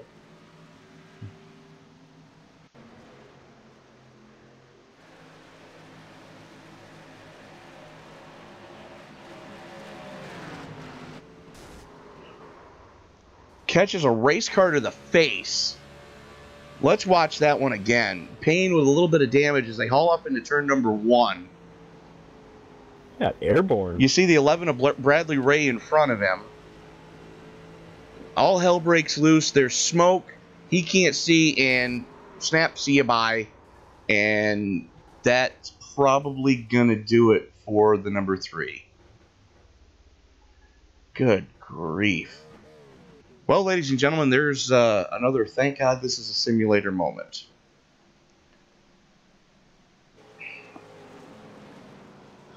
So, Bowman gets a little bit of a breather here. Eldred gets to reel him back in. Paskowicz sitting in 3rd. And Brady Briggs in 4th. Got caught up in that dumpster fire that was the big one on the restart. Had to burn his fast repair. Currently sitting in 4th. Alex Green. I'm sorry, Brian Rodney rounding out your top 5. Alex Green in 6th, and it looks like we've got a lot of takers going down pit road. Looks like 14-7 stayed out. A lot of cars staying out. So the 14 most of Phenomenal Evolution Racing, and actually all of Phenomenal Evolution Racing stayed out. So, Eldred for old schools, then you've got Paskowitz, Rodney, Green, and Sparks all staying out. Tony Rice getting the wave around that's going to put him back on the lead lap, so that's going to leave us with 20 cars back on the lead lap here. 37 laps to go. You are, of course, watching a presentation of the Pasky Sports Cardiac Cup Series. This broadcast is being brought to you by XS Sim Gear. For all your sim racing peripherals at a reasonable price, XS Sim Gear, brand new startup company looking to let the average working person afford to buy the pieces they need to assemble their dream rig. You can find them on their Facebook page, XS Sim Gear. That's the letter X, the letter S, Sim Gear. And tonight's overlay being brought to you by PZ Overlays. Paul Zoda providing some of the most beautiful overlays in all of iRacing for ATVO.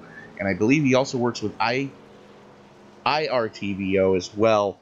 Don't quote me on that, but you can talk to Paul on his Facebook page. That's Paul Zoda, PZ Overlays. Tony Trapasso up in the booth right with you tonight. Joined with me by Tom Wagner, who just, if it wasn't for bad luck tonight, Tom, you probably wouldn't have had any luck at all. But, fortunately, you get to come up here and hang out in the booth with me. Cold beer in the cooler. Leave my crayons alone and watch out for the boa constrictor. That's Sam's over there in the closet. Again, folks, you are watching a presentation of Bofa Broadcasting. Don't forget to like, subscribe, and share. If you want to get in on the action in a future event here with the Pasky Sports and More Cardiac Cup Series, powered by XS Sim Gear, don't forget to drop a comment with your iRacing screen name. We'll get that passed along to the league management and see if we can't get you added into a future event. You know, if you're really questioning wanting to do that, this is probably one of the best groups of guys that I've raced with in a very long time. So, these guys know what they're doing. It looks like we have a lot of cautions, but these guys definitely know what clean racing is. Well, yeah, and that goes back to, most of these guys have, driven with each other forever.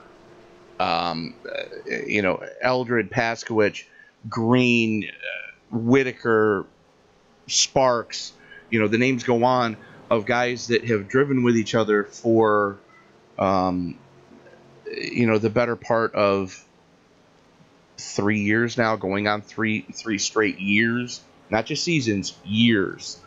They kind of know how each other drives. They know where they can make moves, who they can pinch down on, who they need to give some room to, who they can bump draft, who they can work with in traffic. And that really does help out a lot. And that being said, all of these guys are also not afraid to help coach newer drivers to get them up to speed, to get them comfortable running with everyone else. So, again, if you want to get it, and lights are on the pace car, Eldred taking the outside. So that's, he didn't pit. Well, he didn't pit. Paskowitz stayed out. Eldred stayed out. Paskowitz stayed out. Rodney stayed out, and Green stayed out, as well as Forrest Sparks staying out. So your top 5 did not pit. Not sure what's going on, considering that they're all flirting with the 20-lap mark, and we're 35 laps to go. Gotta think what that 14's thinking with going on the high side, because when I started on the outside, you could feel the tires slipping. On the inside, it was a little bit more gripped up, because you were kind of in that middle lane of, you had some of the racing room, and you had some of the, non as gripped up. So I really wonder how this is gonna sort out, because it's gonna be weird. Yeah, I'm kind of wondering that myself, because that seems to be the common theme here at Pocono. Wake up.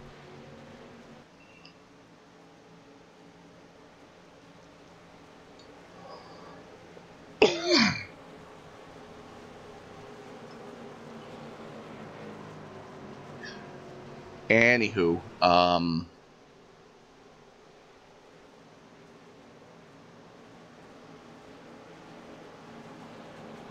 Top 10, Eldred, Pasquich, Rodney, Green, User was Sparks, moved to your channel. Bowman, Pope, and Bouchard. all right, so joining us now from the Infield Care Center, Mr. Robert Payne, after catching a race car to the face. Green flag comes out, Eldred hits the trigger, Pasquich goes with him, Green on the high side, getting a great run. They're 3 wide at the back. They are 3 and 4 wide back there. There's a pack of angry dogs behind these guys right now. And unfortunately, Forrest Sparks 61 in the wall. gets it all wrong and tags the wall coming through turn number 1. Looks like he may have gotten some help from behind. Meanwhile, Alex Green still on that high side. So Bouchard up to 3rd. Bouchard with a power move coming through the tri-oval there, or the tunnel turn, I mean. So Robert Payne out of the Infield Care Center after catching a race car to the face. Are you okay? Let's start there. Yeah, I'm okay. I was just kind of gonna go for it. I wasn't really expecting. I didn't know exactly where the car was behind Ray. I was too close, so I just kind of went with it. It didn't work out. And Chris Bouchard back up to the point.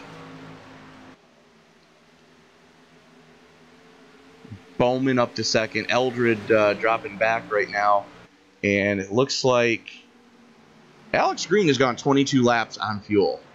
How? Saving. The strategy right now, honestly, for all of Phenomenal is the pit strategy we got going. Okay. Well, you heard it here first, folks. And Cody Eldred, another one who knows how to save fuel. Never count out that 14. He's like the ninja of iRacing. You know, he'll be quiet most of the race, and at the end of the event, you go, where the hell did Cody come from?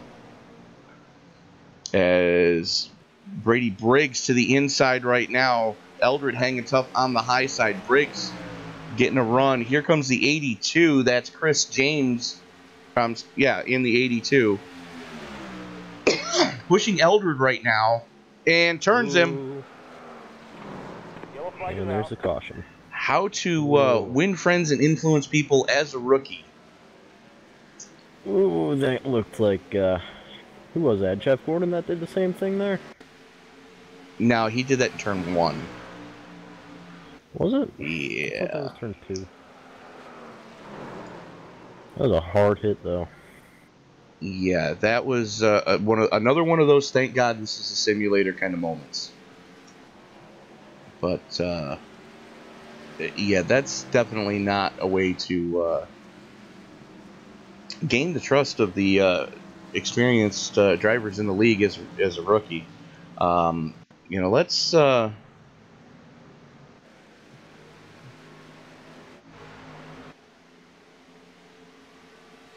just had the run but no hole, shoves Eldred and doesn't lift going into turn 2.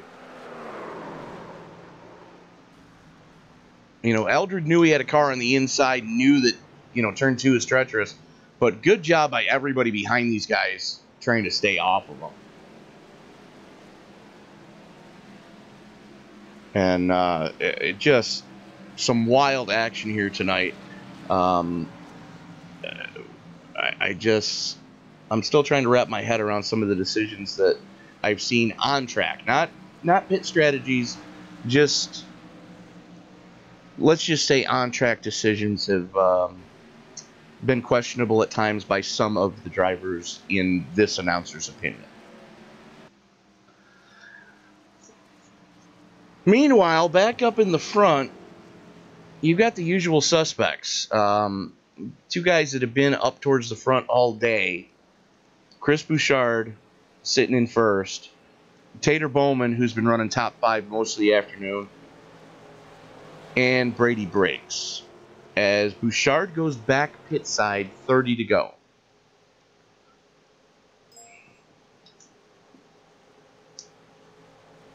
User disconnected from your channel.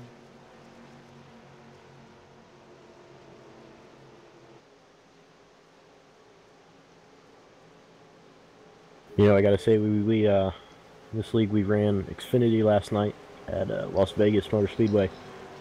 He was a powerhouse.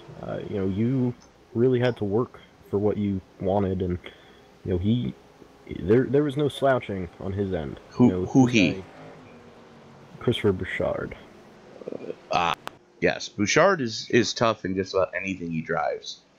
And Chris works on a real world. I believe it's K&N West. No, what are they calling that this year? It's still K&N. Is the K&N West series though? Is it? And I hope I'm not getting that wrong. If I am, Chris, I'm sorry. But the team that he works on, actually, the last whatever the West series is, the used to be Winston West, and that's how far back I go with watching the series. Earlier in the season, Kevin Harvick, shortly, like right around the Phoenix Cup race, Kevin Harvick ran with that tour. The team Chris Bouchard works for, I believe, is a tire specialist, actually beat Kevin Harvick. They won the race. Kevin Harvick finished second, so that's something to really hang your hat on there. As Tater Bowman back to the point, and we've got to talk to Alex about nicknames, because I'm still calling somebody from another league Jerry when his real first name is Michael, only because the league owner hasn't changed the nicknames in that league as well. Anyways, so Bowman, Chris James, with a damaged car staying out, 29 laps to go. You got to think that James in the 82 is going to be a sitting duck if that car actually hangs on for the remaining 20. Well, it'll be 27 probably when we go back to green, as the lights are still not out on the pace car. You got to think that the water temperature in the 82 is just going to do nothing but continue to rise.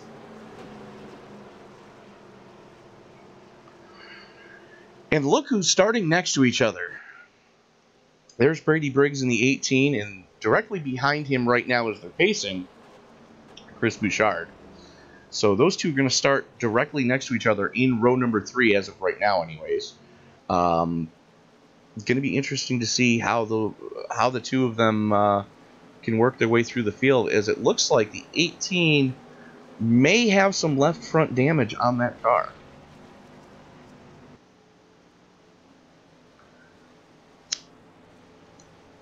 With the 40 being as fast as he is, when he gets a good run, do you think that Christopher Bouchard can catch him if he gets the good run? You mean catch him again? Catch him again. You mean like he has 2 previous times? I mean, yeah. It's going to be hard to bet against the 28 for the remainder of this race as the lights go out on the pace car. And it looks like there's your pit strategy, folks, as all of Phenomenal Motorsports just took it pit side.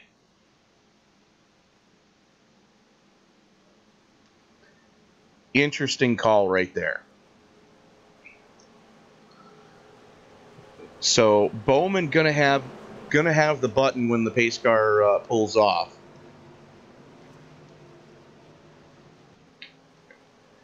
You were not kidding about getting hungry. I know, right?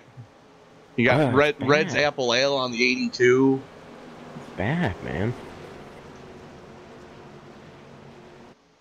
And this isn't even the worst one that we broadcast for making you hungry. There's another league that we work with that I think there's only 4 cars in the whole league that don't have a food sponsor on them. Either a food or beverage sponsor of some sort.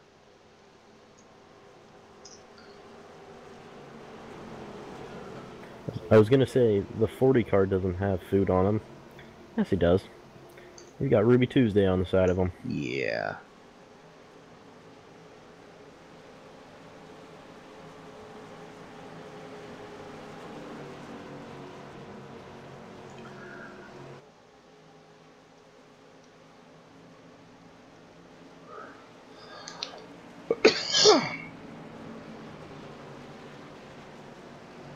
So Bowman going to have control of the field. Pace car getting ready to duck on off. The field works its way through turn number 3 here at the tricky triangle known as Pocono International Speedway. Green, Bowman green, holds him green. down, finally pulls the trigger, and we are back underway with 27 laps to go.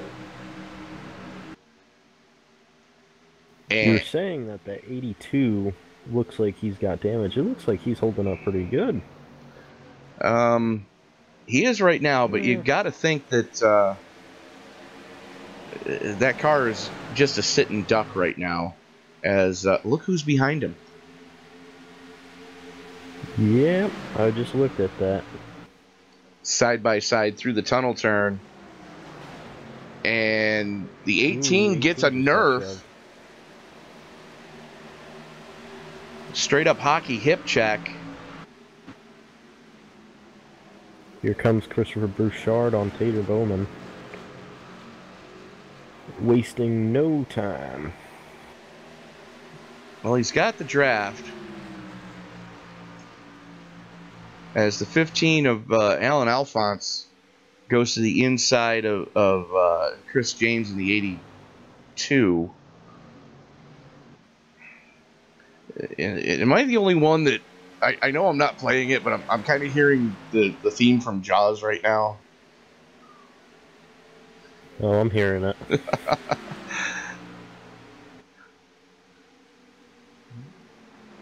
So we have not seen the money stop yet, folks. So here's something to be mindful of. Bowman Bouchard to the inside. Bowman with 11 laps on his stint. Bouchard with 4 on his. Both of them are going to need to go pit side one more time. Easily. And Bouchard back up to the point as Bowman brushes the wall coming up onto the Long Pond straightaway.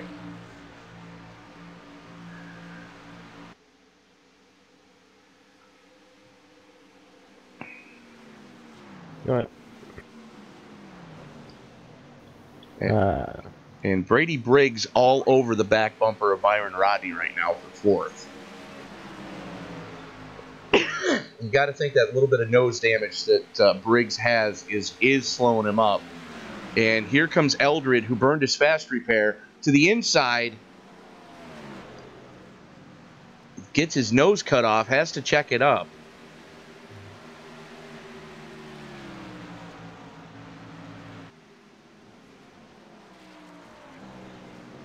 And Alphonse in the 15 dealing with Rodney right now.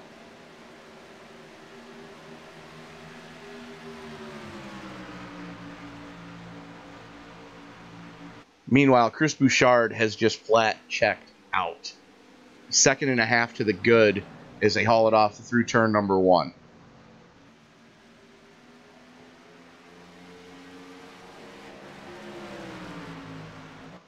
A little bit further back in the field, Alex Green starting to make some hay on those fresh tires. He's got his teammate Kevin Pasky on that inside line with him.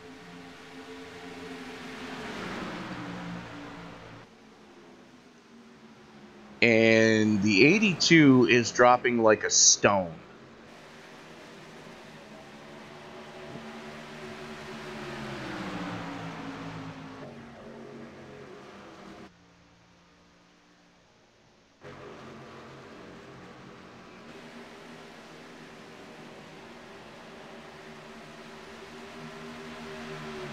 As Quentin Young pushing the daylights out of Brad Allison right now. That's your battle for 10th. They're slugging it out with Tristan Walker in the 17. Alex Green coming up on this battle. Gotta say, this is probably one of the biggest crowds Pocono has ever had. I was about 20 minutes from this track, and I've never seen the pit or the stands this packed. You and I need to talk after this event, then, sir. Because I actually used to drive tractor trailer in that area. Ooh, nice. So Byron Rodney currently dealing with Bowman right now. Not sure exactly what happened, but Tater Bowman dropping like a stone.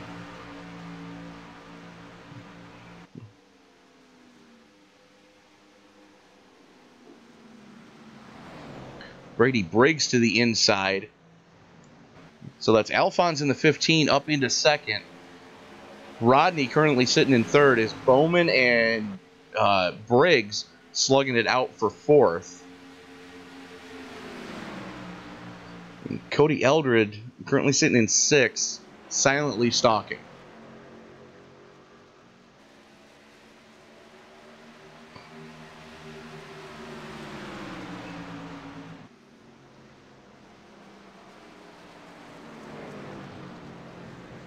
Bouchard, 3.8 seconds to the good right now, with 22 to go as the 18 of Briggs hits the wall coming onto the Long Pond straightaway. I think it's a hard thing to do, but, you know, this track, these walls just come up on you. But way before you think. You will hit them. Well, I have a love-hate relationship with the safer barrier coming onto the Long Pond straightaway. Because the last time I was here, I actually put an Indy car on I-81. Let that sink in for a moment, because you know where the track is. You know where, no, I'm sorry, it was I-80 that I put the car onto. And you know how far the track is from I-80 is. We're 3 wide for third. Yellow, yellow, yellow. There it is. There's the caution. I was just about to say, Christopher Bouchard is not going to be looking for a caution. Well, let's take a look and see what happened to the 27 of Pete Fox. Coming onto the Long Pond straightaway, just gets it all wrong. And Tony Rice, nowhere to go, catches a race car to the face.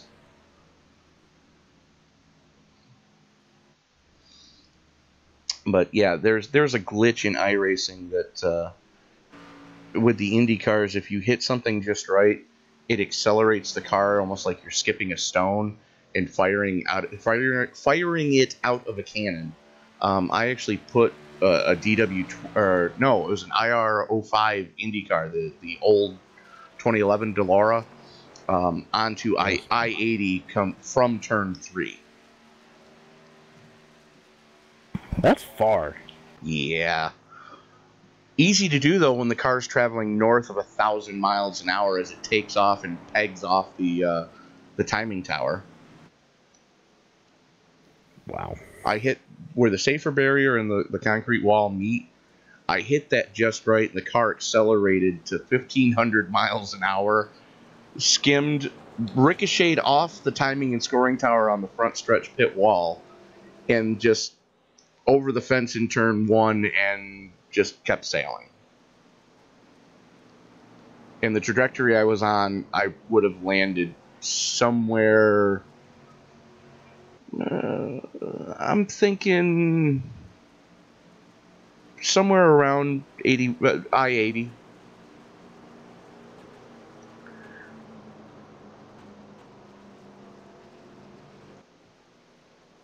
So, meanwhile,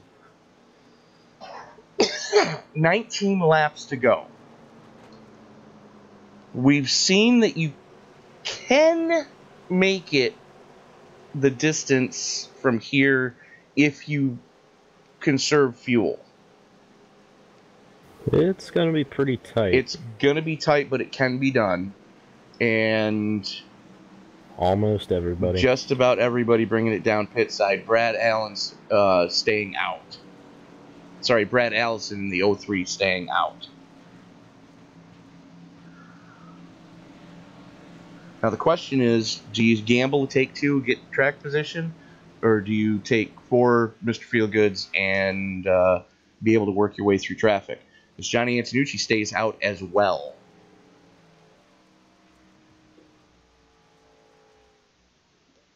Looks like some of these guys are taking 4 tires. No, Bouchard definitely taking 4. Winning the battle off pit road. The 15 took 4.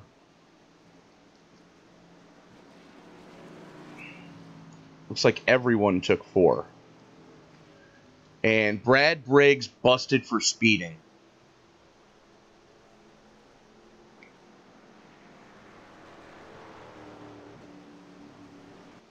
Actually, I take that back. With the amount of time he spent on pit road, no, he got busted for speeding. Quentin Young, pit farming. Tony Rice, pit farming. And Jeff Mayer still sitting on pit road. So it looks like the number 50 is going to call it quits for the night.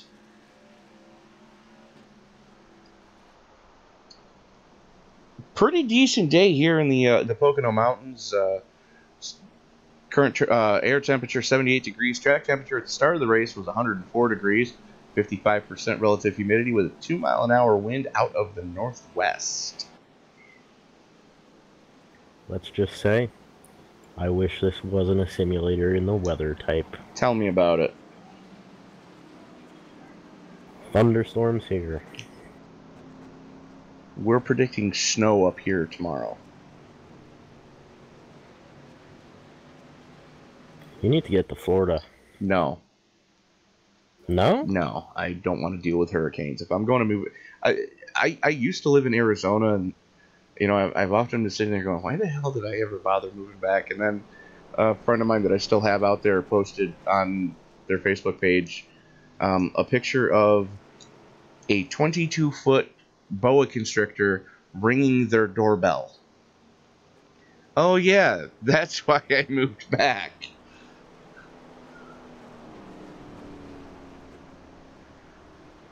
I'm glad we don't have that problem. All we have are little garden snakes. It's a good thing. Yep.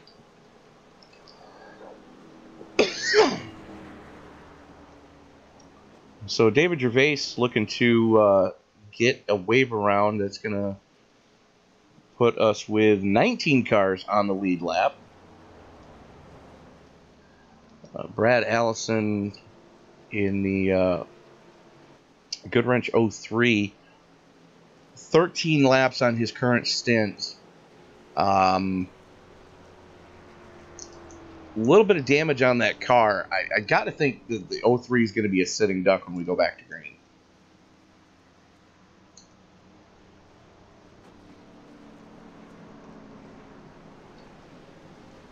I think he's just out there to lead a lap and gone.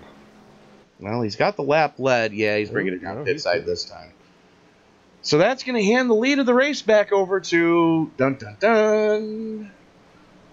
Yeah, the guy that's been stinking up the show most of the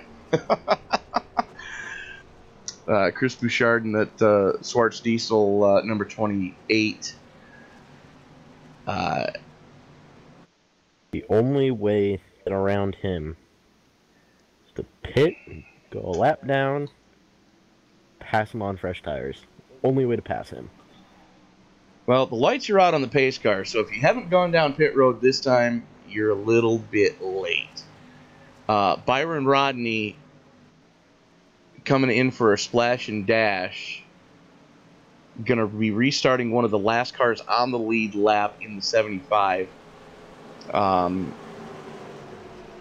That way he doesn't have to really pussyfooted around, shall we say. The rest of these guys, hopefully they've been saving enough under this caution to be able to go the distance. We're going to restart with 15 to go.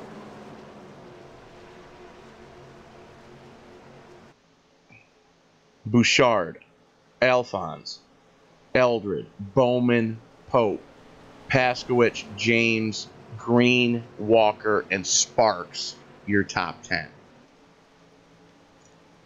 Following David Gervais around the track, he's actually shutting off the engine in the corners to save fuel, so not surprising. He's definitely got the right idea. Not surprising. But this is the point of the race where you pull the belts a little extra tight, you untuck them, put them up on the dash, and go, yep, mine are bigger, let's go. And yes, that does work if you're a female driver as well. You're just putting a different form of body part on the dash. Pace cars in, and we are back underway. Bouchard pulling the trigger. Alphonse going with him. That outside line getting a little bit better start as Cody Eldred slightly asleep at the switch. Side by side with Bowman, and Eldred going to bomb it in there. Alphonse gets it all wrong going through turn number 1. Paskowitz, unfortunately, nowhere to go right now. Currently sitting in 5th. The 95 of Pope had to check up a little bit going through 1. That's Green on the high side as well. Chris Bouchard has officially checked out. Yeah, snap, see you bye. And I think Eldred might be okay with that, because Eldred definitely is not afraid to points race. And right now, currently sitting in 2nd, he knows that's a decent points night. The only thing these guys can hope for right now is Bouchard steps on his own junk. Very easy to do. It's very easy to do at the tricky triangle, as right now, Green and Walker slugging it out. That's your battle for 7th, as Paskowitz and Pope slugging it out for 5th. And Green just skating that car, gets it all wrong in the tunnel turn.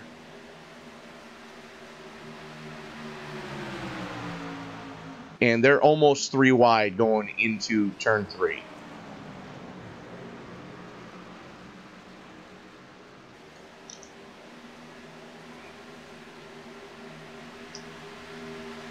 And you can't tell me Brad Briggs is not driving the wheels off that car right now, as he was 8 different kinds of crossed up coming onto the Long Pond straightaway.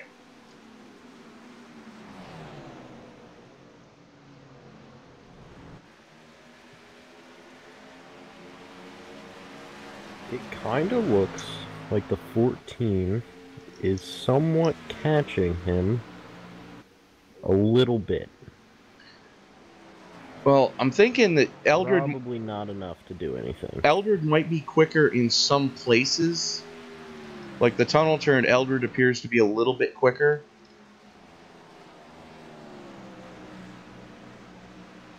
I'm thinking Bouchard might be going into fuel conservation mode. Because, yeah, now he backed up turn 3 to get a run down the Long Pond straightaway. And he just gained a 10th down the straight.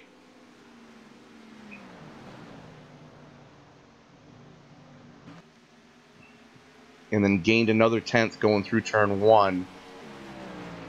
Or into turn 1.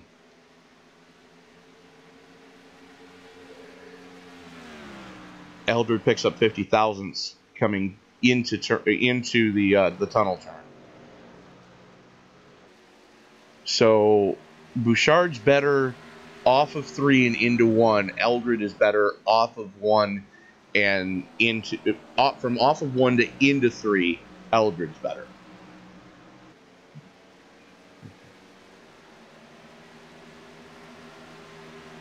But the drag race to the finish line, you got to kind of give the nod there to Bouchard. Easily. And right now, that battle for 3rd starting to heat back up Because Alphonse wants it, and Alphonse has it. Bowman wants it. As we are currently 11 to go.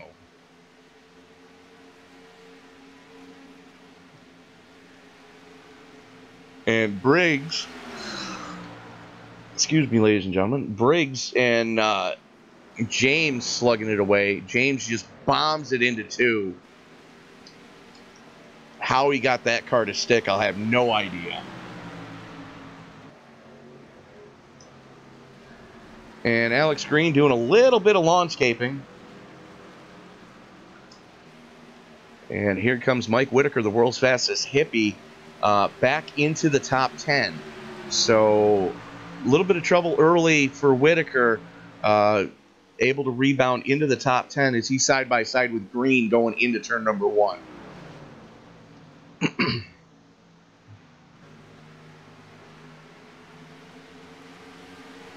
Green hanging tight, though, as they go down the short chute leading into the tunnel turn.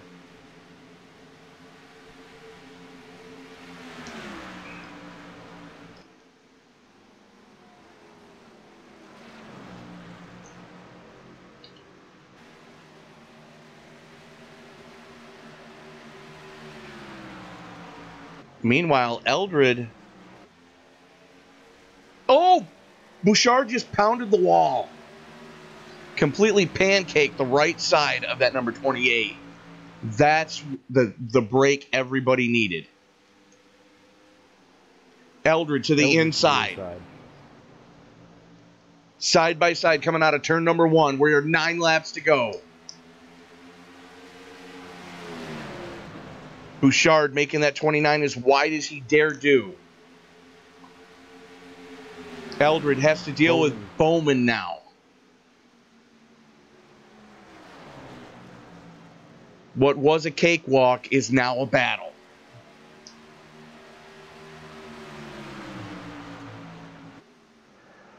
And Eldred gets turned. Yellow.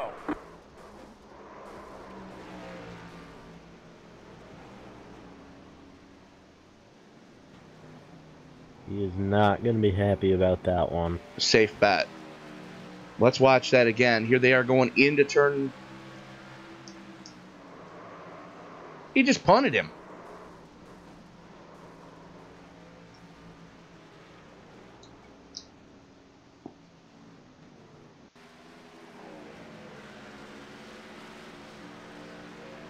So they're coming out of the tunnel turn there. Here they are going into turn number 3. And Bowman just flat ran over Eldred.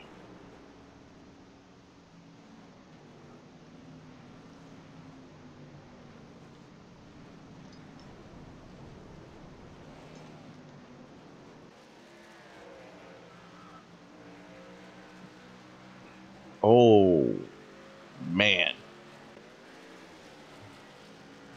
So here's the question. Is this what Bouchard wants? Will Bouchard come down pit road, fix some of that damage, and get 4 fresh tires? With 8 laps to go, I don't think so. Because everybody can make it from here. And if he goes down pit road now and nobody else goes with him, he's going to be restarting in 19th.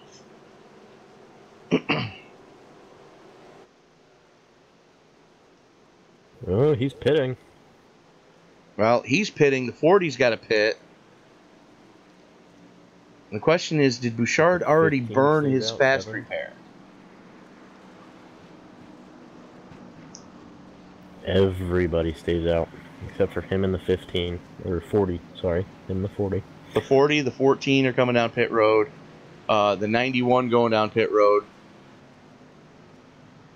Antonucci in the 59 going down pit road. The 24 going down pit road. Tony Rice in the 64. Back on the lead lap going down pit road. 12 cars stayed out.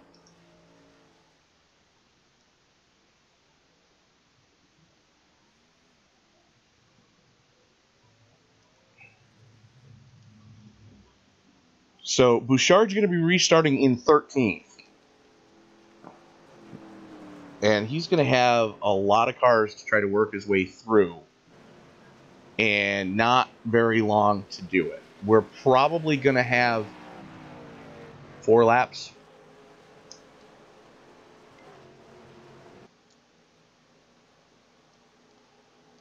So, what a story if the 15 can hang on to this one. First start with the league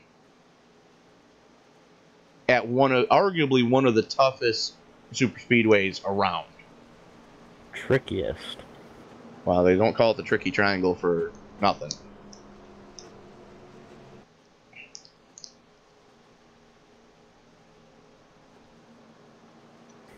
But Brad Briggs catches a race car to the face, currently sitting in 5th. Mike Whitaker caught a race car to the face, currently sitting in 6th. Alex Green has been known to catch race cars to the face on a regular basis, currently sitting in 7th. Byron Rodney, who had a hell of a run at Daytona last week, currently sitting in another top 10.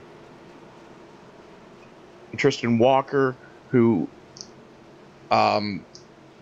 Daytona was basically the bastard child of a dumpster fire and train wreck, and it all happened during an earthquake that happened during a typhoon that happened during a tornado. Yeah. That's the only way I can describe the way that Tristan Anderson's Daytona went. It couldn't have. You had better luck tonight than Tristan had last week. Let that sink in for a moment. And Alex Green with a little bit of damage to the right front of the 30, so gonna be a nail biter for sure.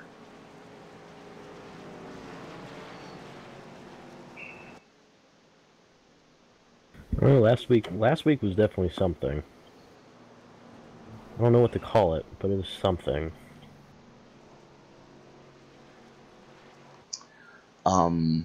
It was Daytona. That's about all we can say about it.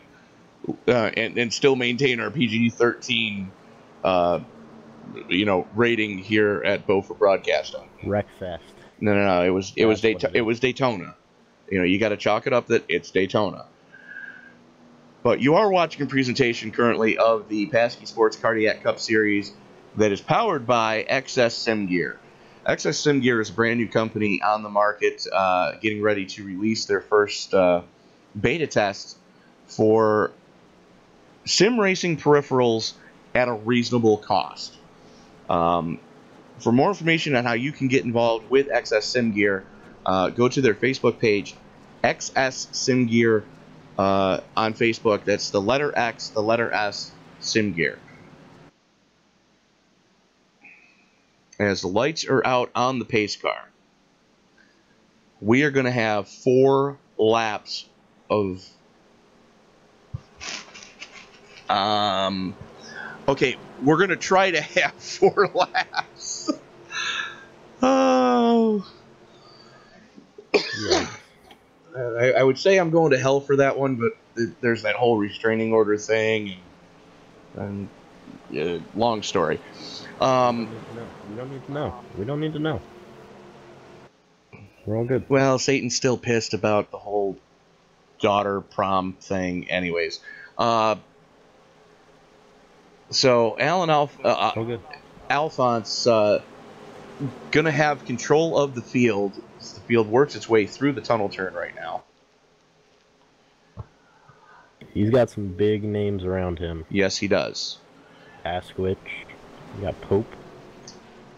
Pope still has it. There's 3 rookies in the top 5. That's scary. That's scary and exciting at the same time. Then you've got the world's fastest hippie back there, outside the top 5. Well, look at his paint scheme and tell me that that's not... It's too beautiful. It's too beautiful. It's beautiful tie-dye. And the fact that it flows so well over every car that he does that to, Credit to the people who paint Mike's cars. So pace I hit car the wall last week looking at his car. and pace car is Green, in, green. and guess what?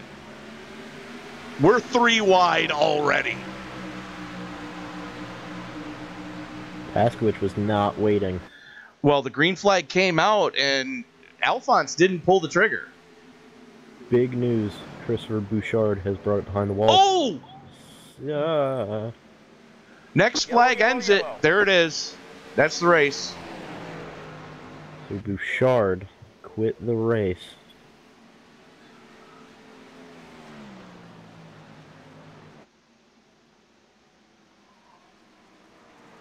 Wow. Wow. I got to see how this one's actually going to be scored.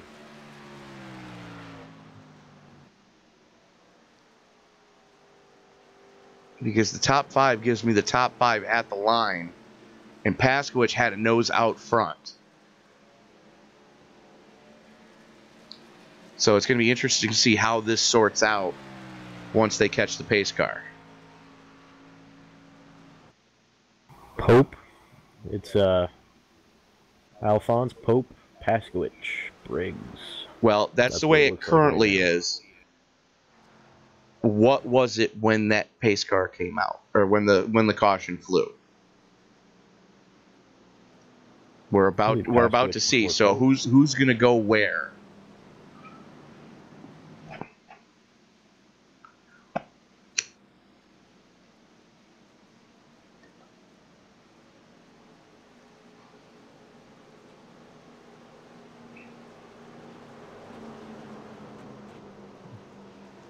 Just pointing this out, that 15 car is from Australia.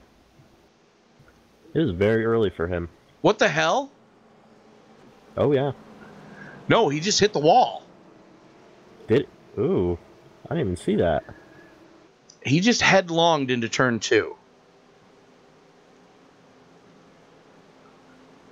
I mean, race is over. Doesn't, I mean... Yeah, but there's still 3 laps to go, and he actually has to complete the next 3 laps. True.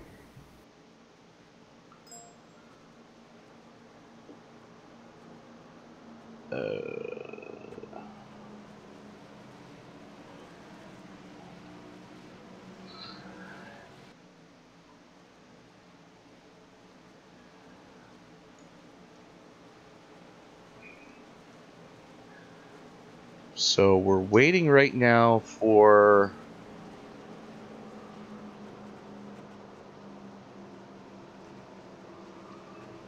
Pope and Alphonse to connect. They're not in TeamSpeak right now.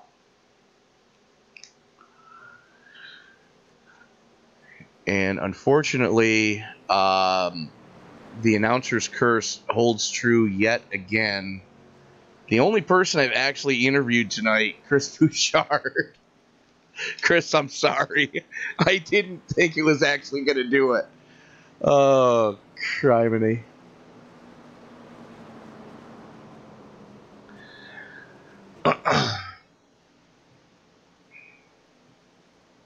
Could be worse. He could have been taken out right after that, the interview there. Could have been worse. Yeah. Hey, he's still finishing before me, so, I mean, that's a good day. Yeah, but your race just...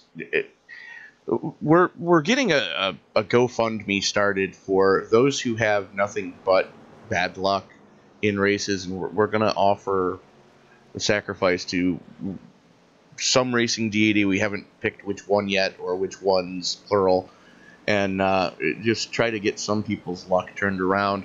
So if you'd like to donate to that GoFundMe page,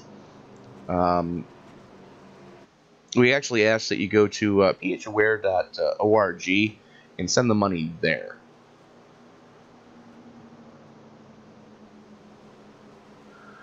I'd need to go to Vegas to get lucky. Well, just don't do what one of the crew members did on the last Cup team that I worked on in real life, where the guy dropped $400 between stepping off the plane to baggage claim. The guy somehow dropped $400 in the airport. I would have cried. I just looked at him and went, dude, seriously? Did you seriously just do that? So white flag is out. I just... Wow. You got 2 rookies, 1 and 2. You guys have a strong rookie class this year. That says a lot. I'd rather be lucky than good any day here at the Tricky Triangle.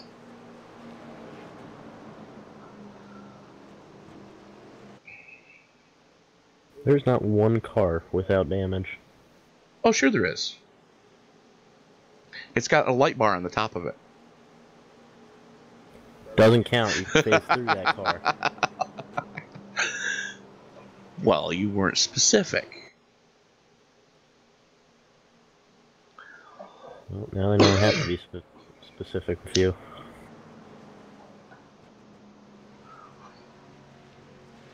Of course, it could be worse. You could have been in the race. We were at, I think it was Richmond, where my broadcast partner here at Both Broadcasting, Mr. Sam Cooper Bennett, put a Pro Mazda car into the back seat of one of the cars in the infield.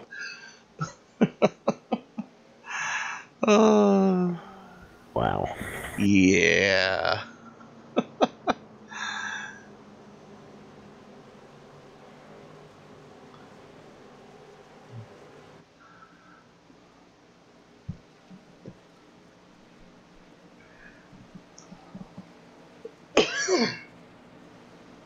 So, your current top 10, as the checkered flag comes out, Alan Alphonse stealing one tonight. Chris Pope hanging on for second. Kevin Paskowicz coming home in third. Bradley Briggs battling back for fourth. Alex Green hanging on for fifth. Tristan Walker in sixth. Bradley Allison. Mike Whitaker.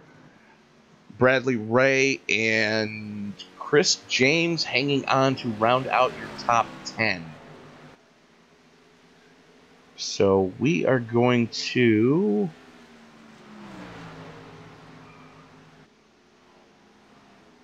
First off, User was moved to your channel. we are going to reach out to the guy who stole a podium tonight. You know, normally the hard luck kid, and I purposely didn't, as much as I wanted to talk to KP during the event, I purposely did not pull him into the booth. Kevin Paskowicz, congratulations on the podium, sir. Thank you, man. I cannot believe that we actually managed to pull that off.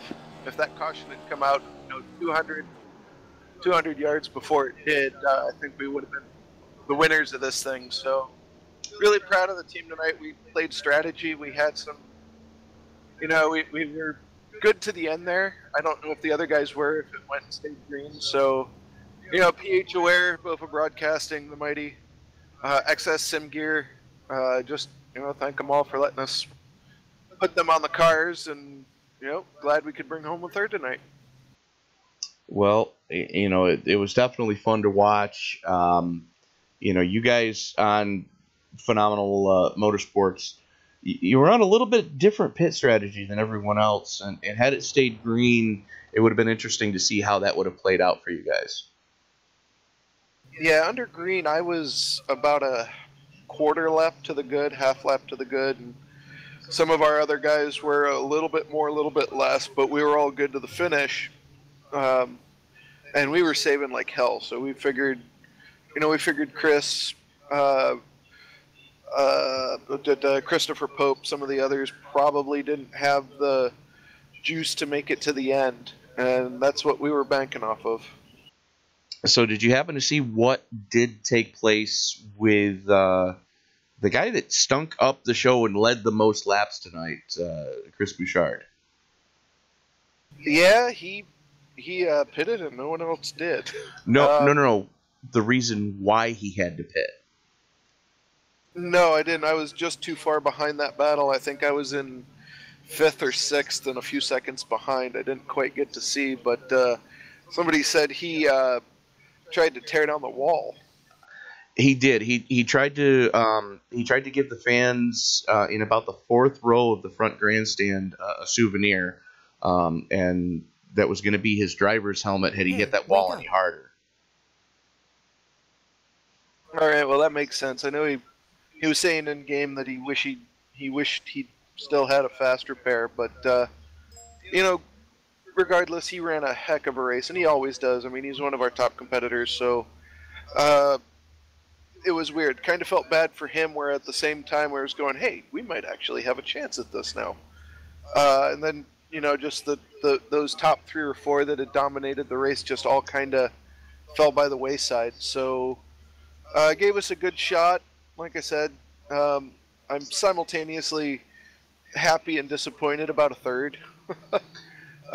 Pocono is one of my best tracks statistically. I think my average finish is 3rd, 4th, so wish I could have done a little bit better. Not used to not winning here, but I'm glad we stole a 3rd. Well, KP, congratulations on the podium. I'll let you get back into the rest of the Phenomenal Motorsports chat there. And where are we next week? I believe we take on the flat Kansas. plains of Kansas next week, yes. All right. So, Twister, the sequel.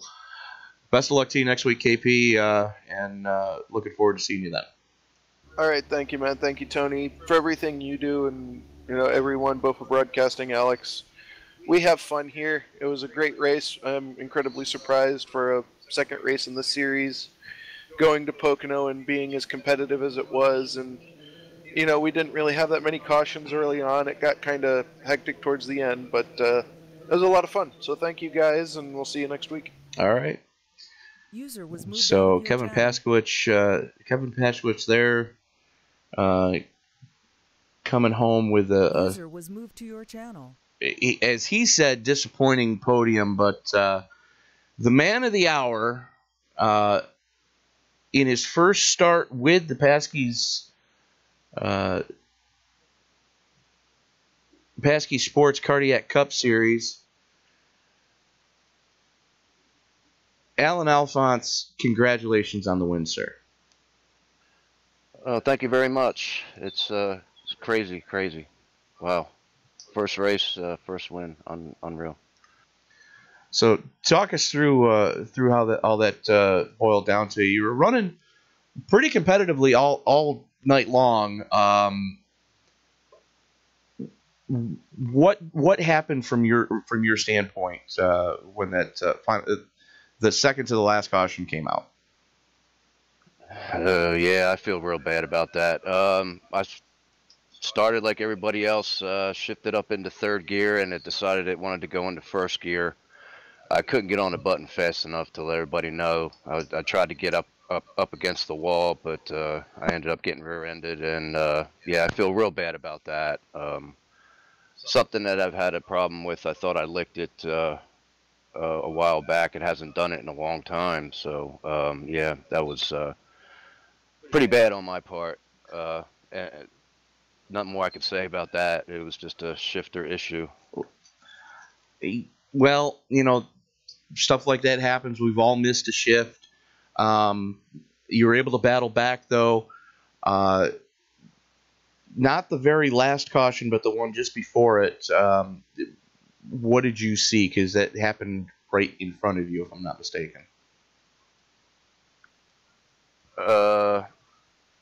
No, I got none for that one, sir. I didn't really see anything as far as I'm just concentrating hard on my race and trying not to wreck everybody. Short-term memory there. Sorry about that. All right, fair enough. But congratulations on the victory. Series moves to Kansas next week. You know, talk to us about your thoughts of you know, going to that track. I haven't run that track in a while. I'm just going to do a little practice, see what I can do. Basically, I just try to drive the track. I'm not trying to race hard, on tracks like that. I just try to keep it straight, try to keep it going, and hopefully I'll have a good finish there. All right. Anybody else you'd like to thank tonight?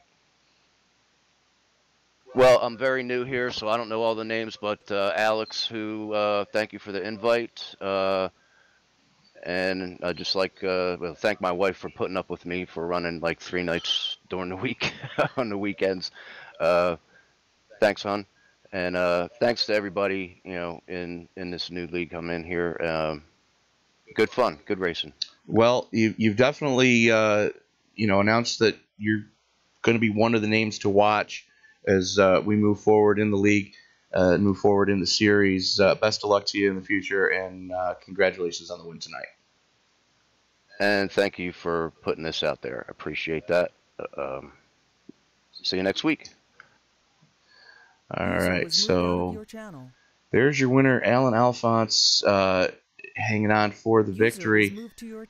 One of the hard-fought runners-up tonight, Chris Pope, hanging on for second, just edging out Kevin Pasky when that caution came out.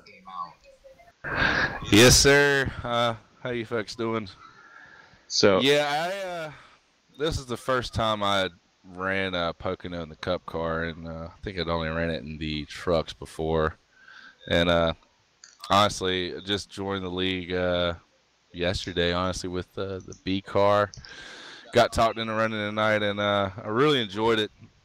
Found a true love for this track. I found out that I do not like my shifter anymore because 2/3 through the race it stopped shifting in the fourth after dropping down to third.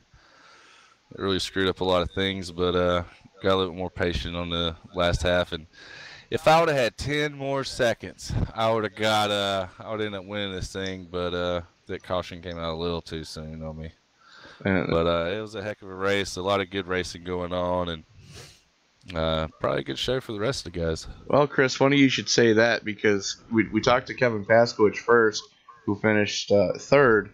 He said if the caution come out 10 seconds earlier, he would have won. So he would probably got a pretty good line coming off of the turn 2 there, but I think Alex is the one. Is it Alex that won it? Alan would have been in his way up top, and it would have been me and him side by side at that point, because when the caution came out, me and him were already side by side. He just barely had his nose ahead of me. But at least that's what I saw. I might be wrong, mistaken, or something. It would have been a really good race at the end. I really wish it would have gone green. There's no telling what would have happened. It could have gone either way, honestly. Well, Chris, we go from the tricky triangle here at Pocono to Kansas next week. Talk to us about your thoughts of going to that track next. I'm going to need a lot of work. I'm going to need a lot of practice, but it should be a good time. Honestly, never ran Kansas before. I've only joined iRacing in November. Found a new love and passion. Got Oculus Rift, and man, it showed me a whole world that I was missing, and that's sim racing. And yeah, I kind of dove into it, and the wife's pretty mad because of the stuff I bought for it. But that's just how life goes, man. You gotta keep happy, man. Well, if Mama ain't happy, ain't nobody happy. That's the moral of the story there. But congratulations on the podium tonight, Chris. Looking forward to seeing how you and the rest of the rookie class can handle next week at Kansas. Yeah, and I appreciate it, and I want to give a big shout out to DPR, Dysfunctional Patriot Racing. It's Tater Bowman who brought me into the league. Mark Vega, he's kind of on a sabbatical right now, and Chris James, he had a rough night tonight, it seems like, and I think Tater was probably the fastest one of us all, and he got into the accident right before that last one. So, but I appreciate it, guys, and I can't wait to see it next week. All right. Congratulations again, Chris. All right, buddy.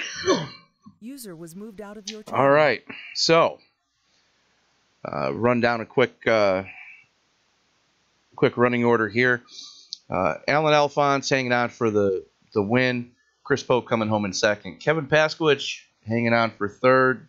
Feels like he may have been robbed, but hey, podium's podium. Brady Briggs coming home in fourth. Alex Green holding on for fifth. Tristan Walker for sixth. Bradley Allison for seventh. Mike Whitaker rebounding after catching a race car to the face in eighth. Bradley Ray in ninth. And Chris James rounding out your top 10. Cody Eldred able to rebound for 11th. David Gervais in 12th. 13th going to Forrest Sparks. Johnny Antonucci in 14th. Tony Rice able to rebound after going a couple laps down early in 15th. Tater Bowman, tough break for him coming home in 16th. Byron Rodney in 17th. Zach White in 18th. Quentin Young, last car on the lead lap in 19th. Then Gerald Lawrence in 20th. So, Tom, we go to Kansas next week. What are your thoughts going to the Heartland?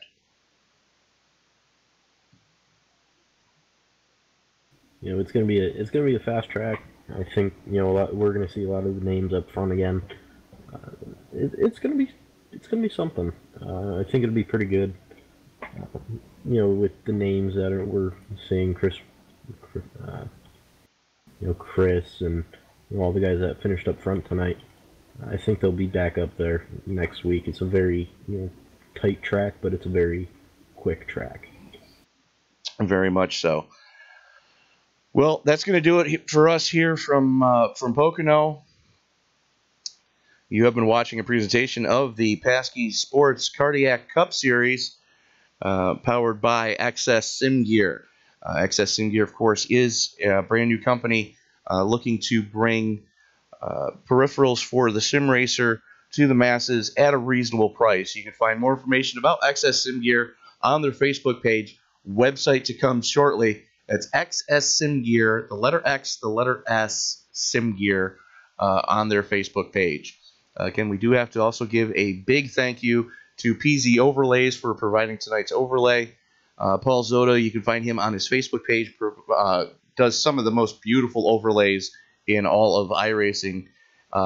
Again, find him on his Facebook page, PZ Overlays. And we do ask that you visit Pulmonary Hypertension Awareness, phaware.org, to help bring awareness to this disease that has just taken so many of our friends recently. More information, the more word that we can get out there, the more people are aware of pulmonary hypertension, the more we can do to try to make sure that we don't lose as many people to it. So phaware.global and phaware.org.